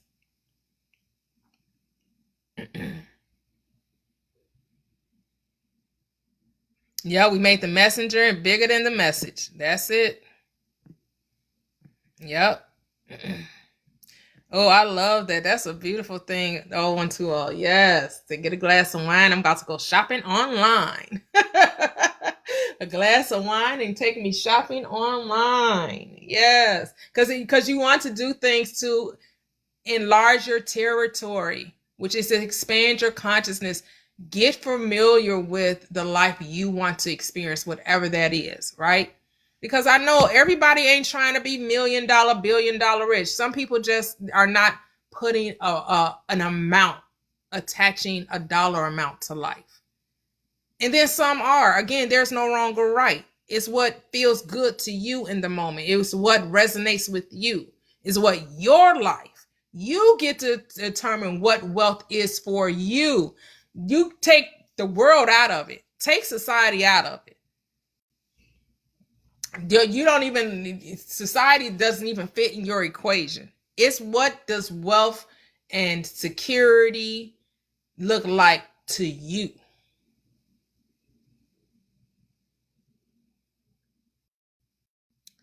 Right. So it's about being at peace with yourself, because there are plenty of people with a whole lot of money but have no peace. And I guess some people would say, well, I'd rather, have the money and no peace than have the peace and no money. Hey, again, why should you have to choose between either? Who says it has to be a either or? Why can't it be a both and? Because the blessings of the Lord makes you rich and adds no sorrow to you. So you most certainly can have the money and the happiness. You can have it all. If the money is what you desire, just don't judge it. Don't condition it. It's not wrong for you to be rich and to be happy and to be full of joy and full of peace and share your wealth and share your abundance. Yes.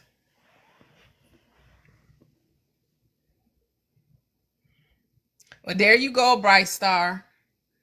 Bright star. That's it. It's already done. And so this is where you talk to yourself.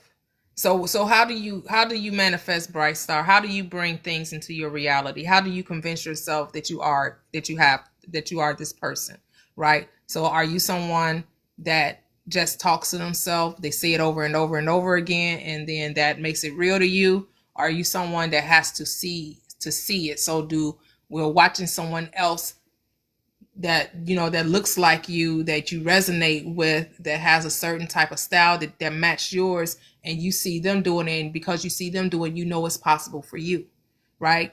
Because I will say that also works for me too. So like I talk to myself, and I remember when I wanted to go to Dubai and I was feeling a little anxious or nervous about it. So I was led to go watch people on YouTube going to Dubai, and these people were going by themselves, and they were people that looked like me, and they were much younger than me. They were like half my age, and they were traveling to Dubai by themselves. Some of them were going during 2020 and 2021. They were going in 20 and 2021, and me seeing them just inspired me and said, oh, well, if they can do it, if they're seeing this possible, I can do it too.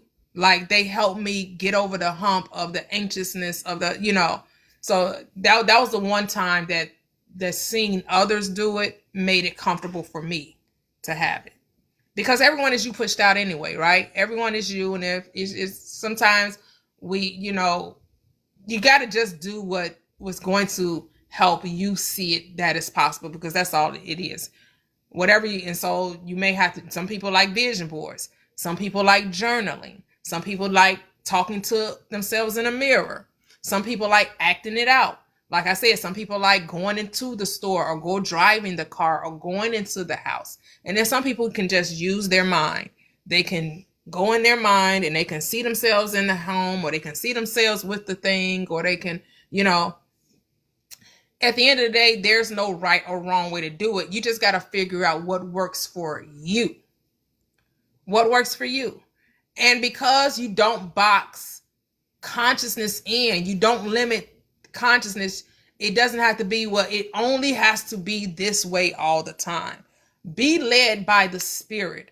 This is where you want to apply the scripture. Trust in the Lord with all thine heart, and lean not unto your own understanding. In all your ways acknowledge him, and he will direct your path. So that's when you go to the I am within you, and you let the I am, the Spirit, lead you, and the Spirit will lead and guide you. You can say, man, I don't know how, I need some guidance. I need to just show me the way, and increase my unbelief. Help me with my unbelief. Increase my belief. Give me the power. Give me the necessary beliefs I need to acquire this thing, or to believe that it's possible. Because I did that too. When I was manifesting a different reality, when I was flying on a plane, I quoted that scripture, help me with my unbelief. Because I felt like I was having a block, or something was keeping me from realizing this manifestation. And so I just was like, help me with my unbelief. And then I was able to manifest it.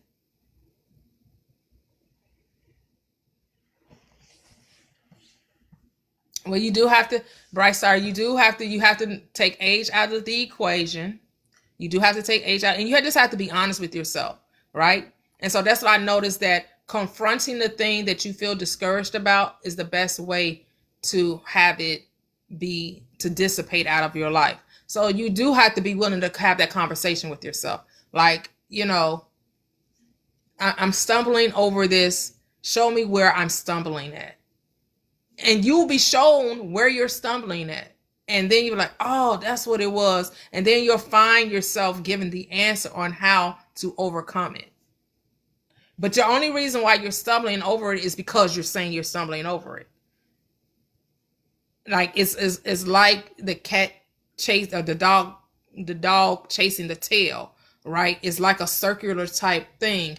The only reason why you're having difficulty is because you're saying you're having difficulty. If you stop saying you're having difficulty, then you wouldn't.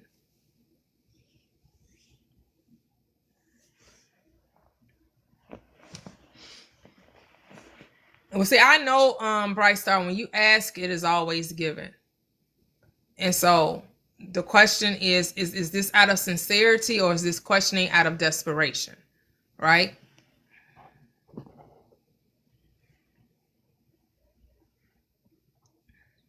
Like asking without trying to anticipate the answer. Asking without trying to anticipate the how or the when. True trust.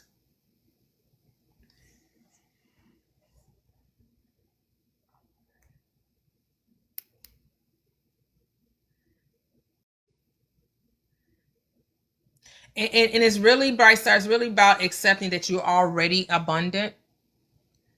And it's not about trying to become abundant, but recognizing you're already abundant. Do you even know how many breaths you take a day? Do you say, well, I've taken so many breaths in this hour, I'm not going to take any more in the next hour? Abundance, right? Like, you're not monitoring the amount of breaths you take.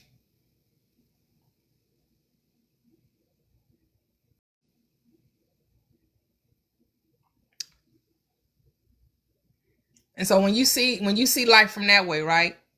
Because I thought about that. I was like, man, I don't consider how many breaths I take. And I don't say, well, I took 10,000 breaths the last 4 hours. I better not take any more breaths because I took too many. No, we don't think that way.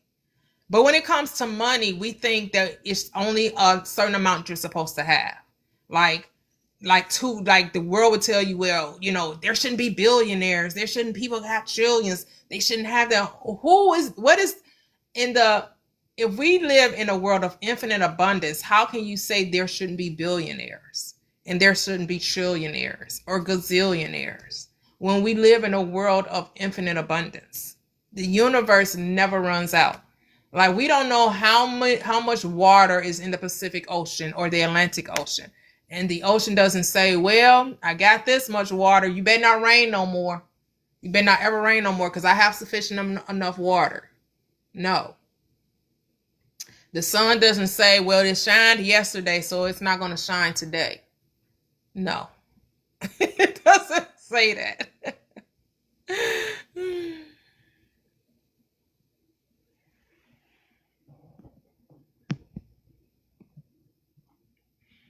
Oh, okay. Come on up, Divine.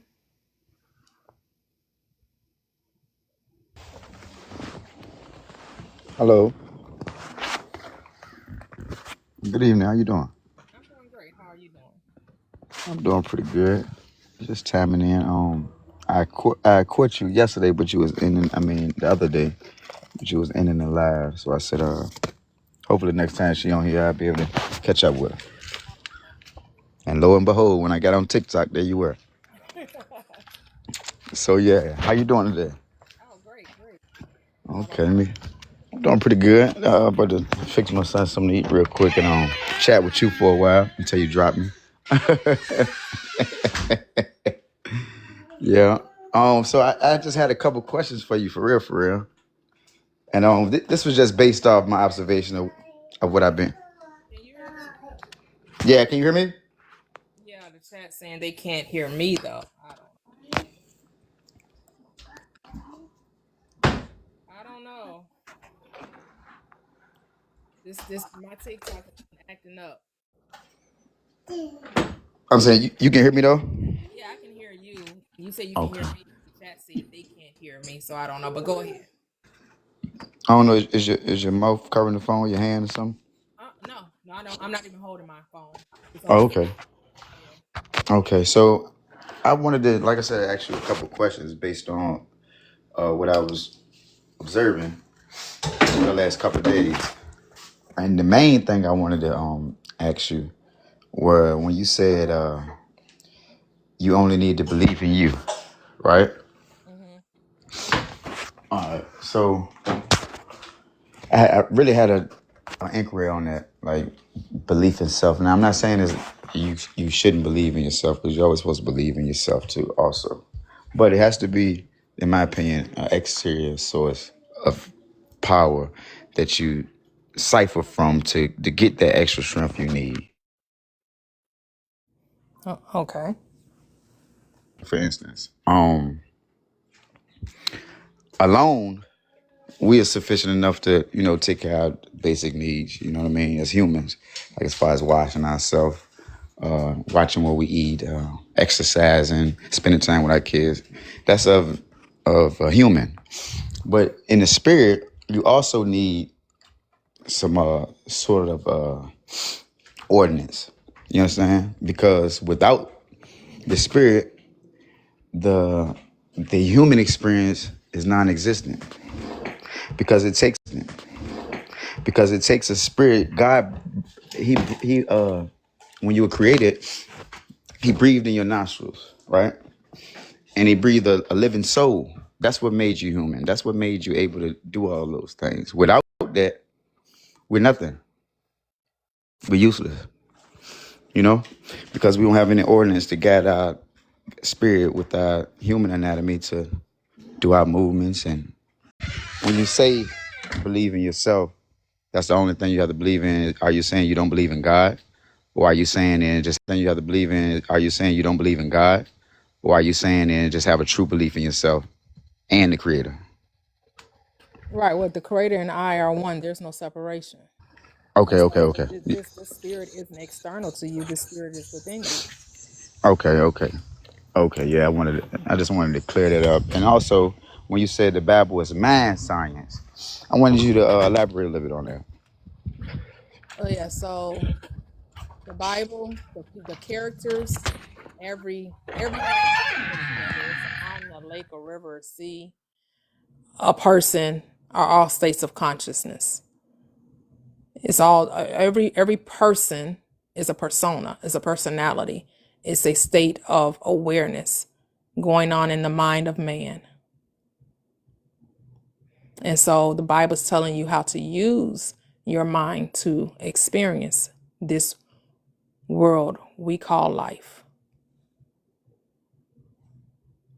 And so I can give you scriptures to back that up. You have Proverbs telling you that as a man thinks in his heart, so is he. That death and life are in the power of life and death are in the power of the tongue, and those that love it shall eat the fruit thereof. That is by your words that you are justified, and it's by your words that you are condemned. That's right. Conformed to this world, but be by the renewing of your mind. Yes, ma'am. I'm with you there. Form a conversation and be renewed in the spirit of your mind. Because the former conversation, which is the old man mind, is corrupt. So you got to be renewed in the spirit of the mind. The Bible's mind science is telling you that the world is mental, that your thoughts are creative, and your thoughts turn to your experiences or turns to things which are your experiences, the people, the places, the events, the circumstances, situations in which you find yourself in. And if you thought differently, life would be different for you. Well, what about the people that think different every day and things don't change? Like, for instance, a homeless man think every day how he would love to be in a house and have shelter and have clean water and clean underwear and food, right? But without the actions of that man, regardless of what he thinks, I mean, 9 times out of 10, it's not going to happen. No, I Because don't know that. because it ain't that many people that think like humans. What I mean by that is, you see a person that's in need of food or in need of water, then you if you can, you try to provide that for them. In my eyes, that's a pure human. That's a true human, you know. And but it ain't a lot of that go on these days. People walk right past you, not knowing who they walking past, and see you homeless, see you hungry, see you in despair, and won't even reach out to help you at all. Not knowing who you are, not knowing you might have been sent straight from God Himself. It's just crazy. Yeah, I But mean, yeah, you're right, people. Here's the thing. Let's say you give that person, example, a couple of dollars, a sandwich, a drink. You satisfy them in that moment. But did you really empower them and uplift them to transform their thinking, to well, transform well, their well, life? right now I don't need empowerment. I just need a drink of water. No, right now you need to know how to fish for yourself and just learning how to eat for a day. That's true transformation. The true So I power is don't. So I knowing don't. So I how don't to deserve fish. a drink of water. Philosophical. It's Uh. not philosophical. That's the thing. It's not theory. So what I'm saying is, if a man is already homeless, right? The last and he haven't ate in 2-3 days. The last thing he needs is a philosophical speech of what he need to do. But He here's the need thing. immediate. He How do needs you some think? help. He needs How do shelter. you He think? needs food. He needs some water real quick, and then we can talk. So we can have the energy to have a decent conversation with you. Because it's easy to say what somebody needs when you already getting provided that. You know what I mean? It's easy to say that. Just Yeah, like it's easy. It's easy to say that. Just yeah. like it's easy to. Well, no, because I've been there, so I know that it's the mind. Because I have I didn't live on the street, but I was in a place where I was in situations where I wasn't in my own space, and I didn't have no money, and I was dependent on others, and I know that the reason why I'm not there now is because of the change in my mind. Yeah, so I'd have been on both spectrums. You know what I'm saying? Yes. I just bought a house, but I also then lived on the street before, so I didn't get the best of both worlds. I know how it feels to have everything So that what got you out of that situation? um. It said faith without works is dead, right? So I had always had faith that, you know what I'm saying, it wouldn't be long. It'll be temporary. You know what I mean? God, whatever he was doing it, and it'll be temporary. So I knew it wouldn't go be for long. But I also put in work too, though. I put in my own work. You know what I'm saying? You can't just think it. You Well, have to. okay, so stop right there. So you Mhm. got out of this situation, but it had nothing to do with how you said we should help those that are homeless. Because the way you got out of it had nothing to do with how you said we should help the homeless. You did this of your own volition. You had faith in yourself. You could call it God. I'm gonna say faith in yourself. You had faith in yourself to believe that this situation wouldn't last this way because you had the ability to change it. But No, you're going to say that the homeless people that also can't have that same mind. Maybe some homeless people don't want the responsibility of a home and a job because you're assuming that all homeless people don't like where they are. You're assuming that their life is wrong and it needs to be right in the way you see fit, not in how they see fit. no. I just seem like everybody should have accessibility to fresh clothes, fresh water, fresh food. That's just my opinion. Well, I'm not saying they shouldn't, but what if their mind is saying that's not how they view life? Because you're judging their situation as wrong. But But why do you get to I'm not determine judging that it as it's a wrong? wrong. I'm just saying that with systemic pressures of the world is unfair. It's not. You know what I mean? It's unfair. It's unfair. Like, it's unfair that a person can win $1.3 billion and y'all can't. With their money.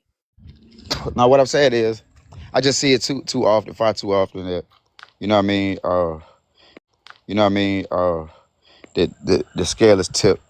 You know what I'm saying, and it falls to the wayside of our people. You know what I mean, and we left to deal with it. You know what I'm saying. Wayside of our people. You know what I mean, and we left to deal with it. You know what I'm saying. Hmm. And we all here together, so it just hurts you. Even though, like you say, you ride past every day, and you know what I'm saying. Like you say, you straight, and you feel it in your heart. But there's only so much you can do as one person. You understand what I'm saying? Like you got bills due too. You got stuff you need to handle, and you feel it in your heart. You want to do something, but you really don't have the source of means to do anything because you barely making it yourself. You see? So what I'm saying is pressures that's being put on all of us in a collective. You feel what I'm saying? To where as though you see it, but what you gonna do about it? Okay, so Because what is your we so got you so under what pressure too. so if it's not the mind that's causing and creating this, then what is it? If it's not, because I'm saying it's the mind, and I'm saying yes, the conditioning of the world have believing that I'm saying it's that evil. life is supposed to be a struggle, right? Are you not told when you enter into the third dimensional plane that life is was meant to be a struggle? Are you not told that? Are you not conditioned with that mindset? Yeah, you were told life was hard for sure. Exactly. So that's why you're experiencing it. Because once you decide life is not supposed to be hard, it won't be. Oh yeah, I'm a true believer there. Yeah, the tongue is the life and death for Right. sure. So what you speak, So yeah. again, that means you have to agree with me when it comes to the homeless person. If they have the power to create their life, if they just spoke life into it, if they just use their mind, right? So this law is respect of persons. No, This no. What I'm law saying is, does not work across the board. It's only work for some people and not for all people. no, Not for all people. it's different circumstances. Like for instance, like willing people that's been able with all their limbs, all their what I'm saying cognitive skills, they good. Yeah, but I'm saying you got disabled vets out there. You know what I'm saying that you know they don't have legs, don't have arms, so they want to do it. Like I said, they want to. But people then gave up on them or whatever the case may be. It's different circumstances. You know what I'm saying? That's all I'm saying. And I'm What saying is a homeless person? for those people, like I said, it just need to be a little more intensive care and and love being showed.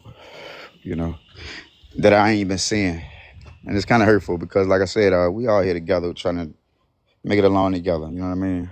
And I don't even know how we got on that, but it is what it is. But I think some people out there needed to hear that.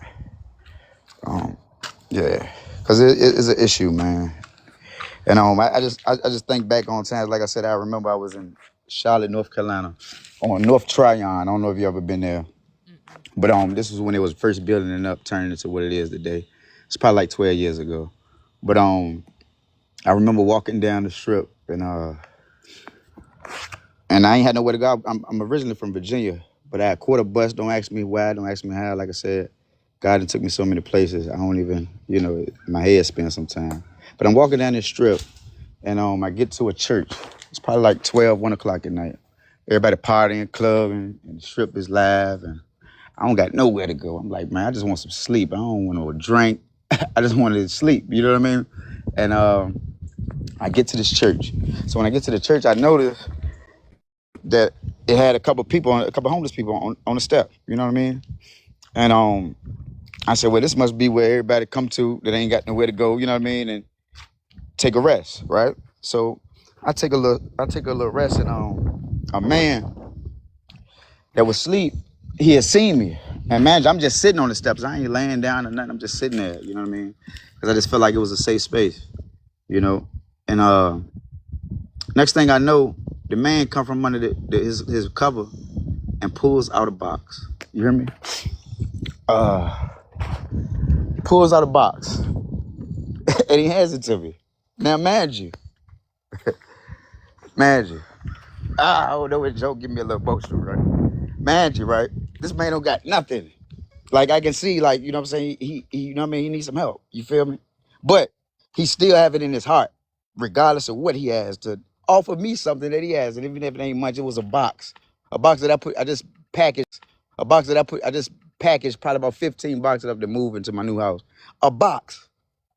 You know what I'm saying? And he probably ain't think too much of it. Like, you know what I'm saying? Like, I just want to help the young man out. Because at that time, I probably was like, what, 19, 20? He was like, man, I just want to help him out. But in my mind, I'm like, man, I just want God to bless him. And I hope he got out of the situation, because I think about him sometimes.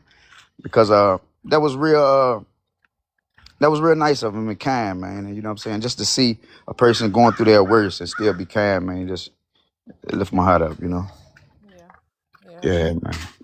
And So I I guess just said, the question is, do you see the goodness of the Lord in the land of the living? Because it seems like a lot of times Christians like to focus on the hardships of life instead of the goodness of life. Like it's like you all look to point out, see the wrongness, the injustice here, and see this injustice there. And the thing is, if you're saying your God is all love, why is He just sitting back allowing these injustices to take place that you keep noticing? What it's like if God is going to allow the people being outside of ourselves, because God has the ability,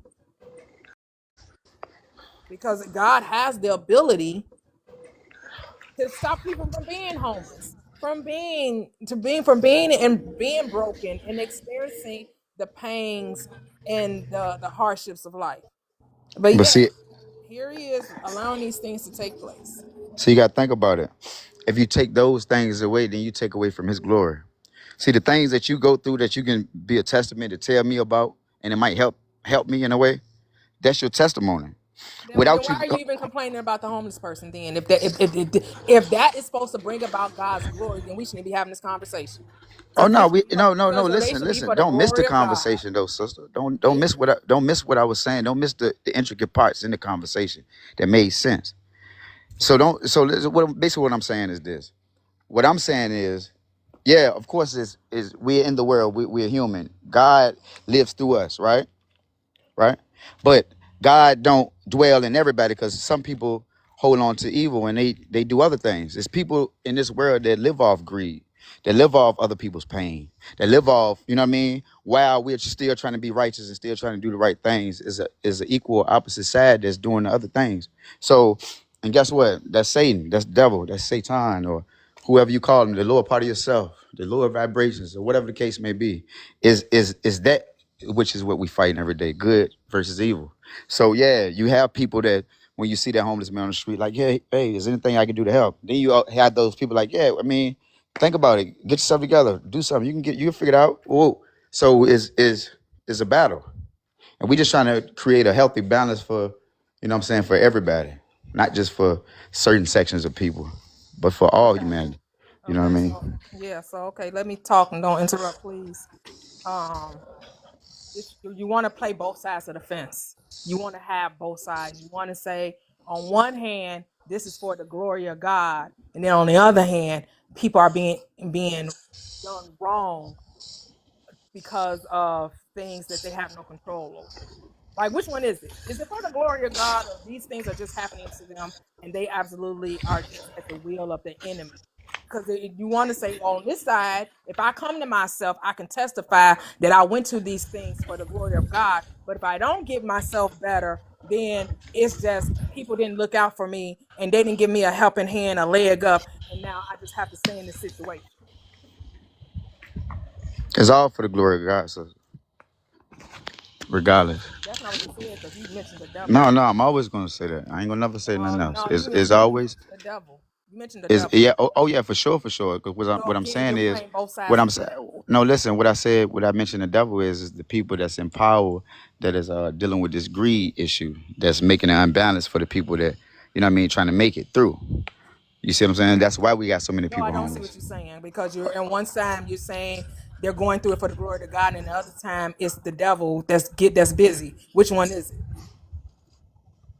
I don't want you to confuse what I'm saying. I want you to get both parts, right? No, So I know the first, exactly what you're okay, saying, because I used to go through it. so listen. So the first Like part I is what I'm said, you're saying. playing both sides. I don't need you to repeat it to me, because I knew exactly what you said. I'm trying to point out to you that you're trying to play both sides of the field. That you don't want to say that people are in their situation It's because they only have one side. fails.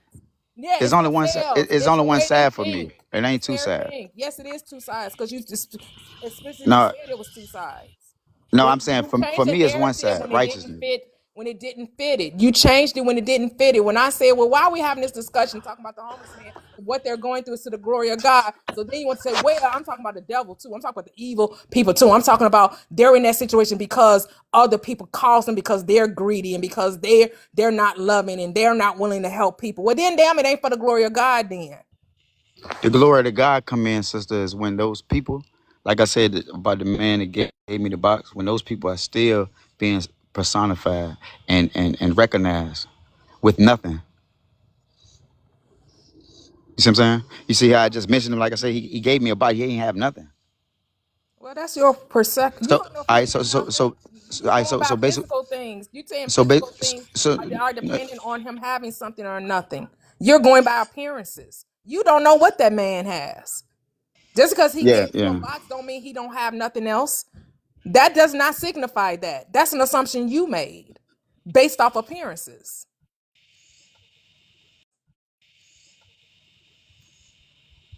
Okay.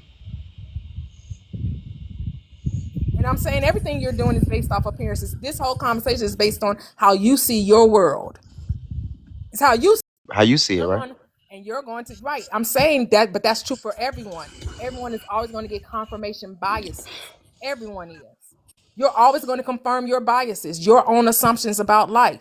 So you're always going to see people broken and in need and not having enough, because that's how you perceive your reality.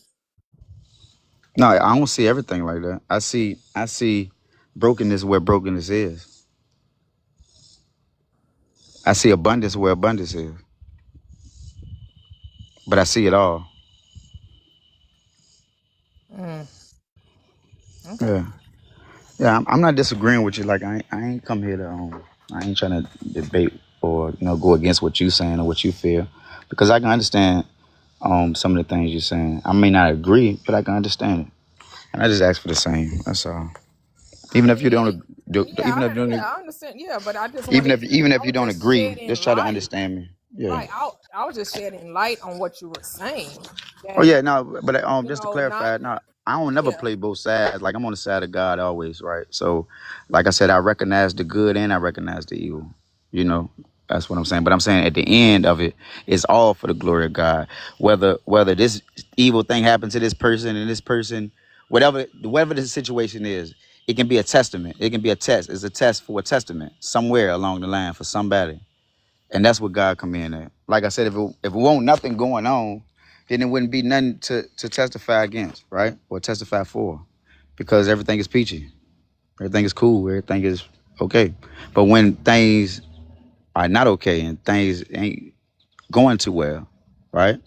That's when you can see where he comes in at and shifts it and but you get the opportunity to see both sides. Like you remember where you were here and then you remember when you were there and you remember where God had you in both places. He was still there, whether it was good or bad. That's what I was saying. about the So glory. okay, so you can only see the glory of God through a test. That's what you're telling me. No, I'm saying the glory of God come through the test of the testimony.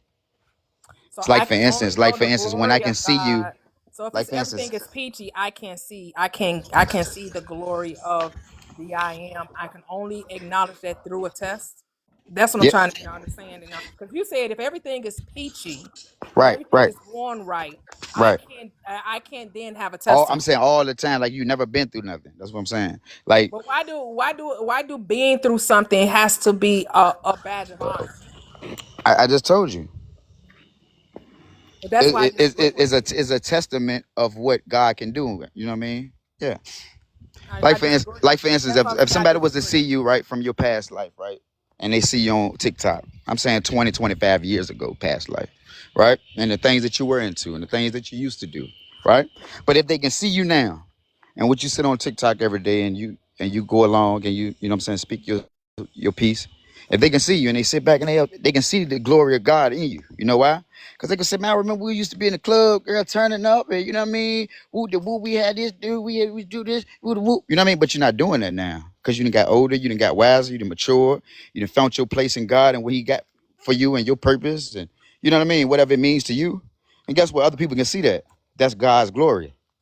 Because they like, man, they can testify that what you used to do. And they can be truthful about it because they know you. Say, I don't know you, right? So we can talk about whatever, you know what I'm saying? And you can be whoever you want to be to me. But it's people that actually know you. And they can see your change and they can see your progress. And you know what I mean? Some people that's happy for you and some people that's hating on it. Because they're like, oh, she thinks she better than everybody. Nah. You know, but you see it and God see it and then other people see it. It's the glory. That's what I'm talking about. Okay, but see, I don't say that it's God that did it. I say it's I that did it. I'm Well, not making God do you actually, something yeah, for you me. were the body, you were the vessel that actually made the actions happen, right? But God is the one that formatted and made it so that it could happen. Because you know, without Him, you know, your breath is non-existent. So, like I said, yeah, He once He breathed the breath into your body, He also, yeah, He let you have free will. So you did do the movements and emotions to get you where you are. But like I said, it was by His grace, you know. Well, okay, but what about those who? So where's the grace of God to those whose life hasn't changed? Like I said, faith without works is dead. You can't just ask for change. You can't just want change. You got to put forth the effort Then to why does change. it get to be God's glory if I'm the one making it happen? Ain't he waking you up every day to do it? Is he? And why is God a he? Well, if you consider it a it or a she or whoever, I'm saying, isn't that who you believe in waking you up, or are you waking yourself up? Yeah, nothing outside of me is causing me to wake up. Oh, okay, so you just wake yourself up. It's a part of this experience. Either All someday, right, and then if you someday I won't. if you Someday this body won't wake up. Someday this body won't wake up. And then what? So when the body doesn't, like a lot of people didn't wake up, right? Some people didn't wake up this morning, right? and they with my father. And they're with your If you don't father. wake up, yeah, if you don't wake up, then yeah, you have ascended for sure. Oh, everybody gets to go with God. Everybody didn't wake up are being with Yeah, God. until judgment, yeah, Everybody, even those that yeah, you have not accepted, even those who are. everybody, Oh, okay, everybody until judgment, until judgment. okay. It tells you that in Revelation. Until judgment, like everybody would be in Abraham's bosom. So Mm. Abraham bosom would be like let's see, like purgatory, like you know, like they said, like heaven, like on earth, right? A purgatory for all that has passed before you. Yeah, and one day it's gonna be like you miss sleep for one day. You know how you be tired and then you wake up and you be like, hey, I'm in sleep for a minute, but you only been asleep for like an hour or something like that. You ever felt like that? So that's how it's gonna be when judgment come. You know what I mean? Everybody gonna wake up. It's gonna be you gonna feel like you just been asleep for a day. You ain't gonna feel like you been asleep for millions of years or hundred thousands of years and stuff. No, you're gonna be feel like you've been asleep for one night, but it's gonna be judgment. And then all the things that you have done in your life, you know what I mean, you will be accounted for. It's written in the book of life. Good, bad, ugly, whatever it is. Then God do what he do. I don't know how he do you know what I'm saying, the weighing of the scale or whatever, how he judge it or voodoo. But you know, it's two places you're gonna go. If you're gonna have a dark angel or a light angel that come and take you. Either way, you're going. You know? But yeah, they ain't tell judgment though. I don't know when that's gonna be, but I know it's gonna happen. Yeah. Yeah. But I appreciate listening to your live, because every time I check you out, you're always talking about something. And I can appreciate a woman that talks about something instead of talking about a whole bunch of nothing. You hear me? That just bores my skin when I get on here and I scroll and people just being negative, just cursing and getting crazy. Just I don't understand it, man. I really don't. It really bothers me. So just to see a young lady um just doing her thing, I appreciate your words. And like I said, I ain't here to go against you. I'm just here to share my little light. And, you know, maybe we can agree. We can agree. If not, that's cool, too. I just want to keep it respectful and just keep it polite. That's all. I appreciate you. Yes, ma'am. And like I said, I'll be tapping in with you. If I see you on here, you know what I mean, stop in and speak and we talk or get some stuff off our mind or whatever. Yeah. Yeah, but I'll catch you a little later, okay? It was nice talking with you. You hear me? Okay. You have a good day, all right?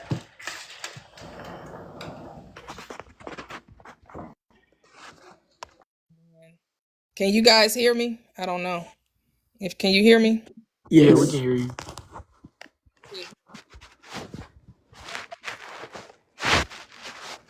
Okay, cool. I know, yeah. So maybe when I'm talking, you guys mute, because if you leave your mic on mute and I'm talking, I think no one can hear me. So that's the way we may have to converse. I'm gonna try to figure this TikTok live. I may have to just uh delete it off my phone and then add it back and see if that fixes my mic or not. But who wants to speak? Was it Michael? Yes, man, it was. So I was looking through Mark 11, which you have up here, using that as a way to say you only need to believe in you. And I believe the verse that you said is, therefore I tell you, whatever you ask in prayer and believe, then you will have received it and it will be yours, correct?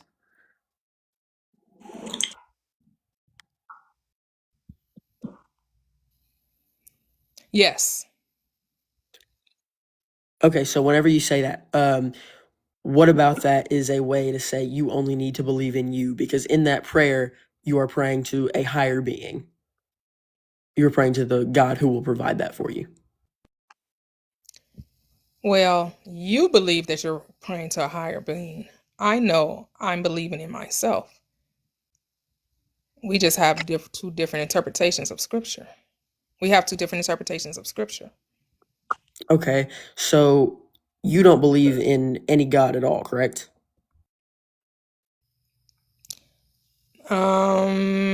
What do you mean believe in any God? I believe as God. So you believe that you are a God, like, of yourself, or like you are a God of more than one thing?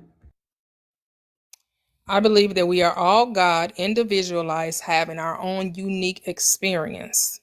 But I'm going to have to end the live. My daughter is calling me, and so I'll come back later, and hopefully I can update the live and we can have a better experience with it. But my daughter is calling me, so I'm gonna have to end the live, guys, because she's been calling a couple of times. So let me call her back. I'll catch you guys next time, okay? All right. Bye-bye.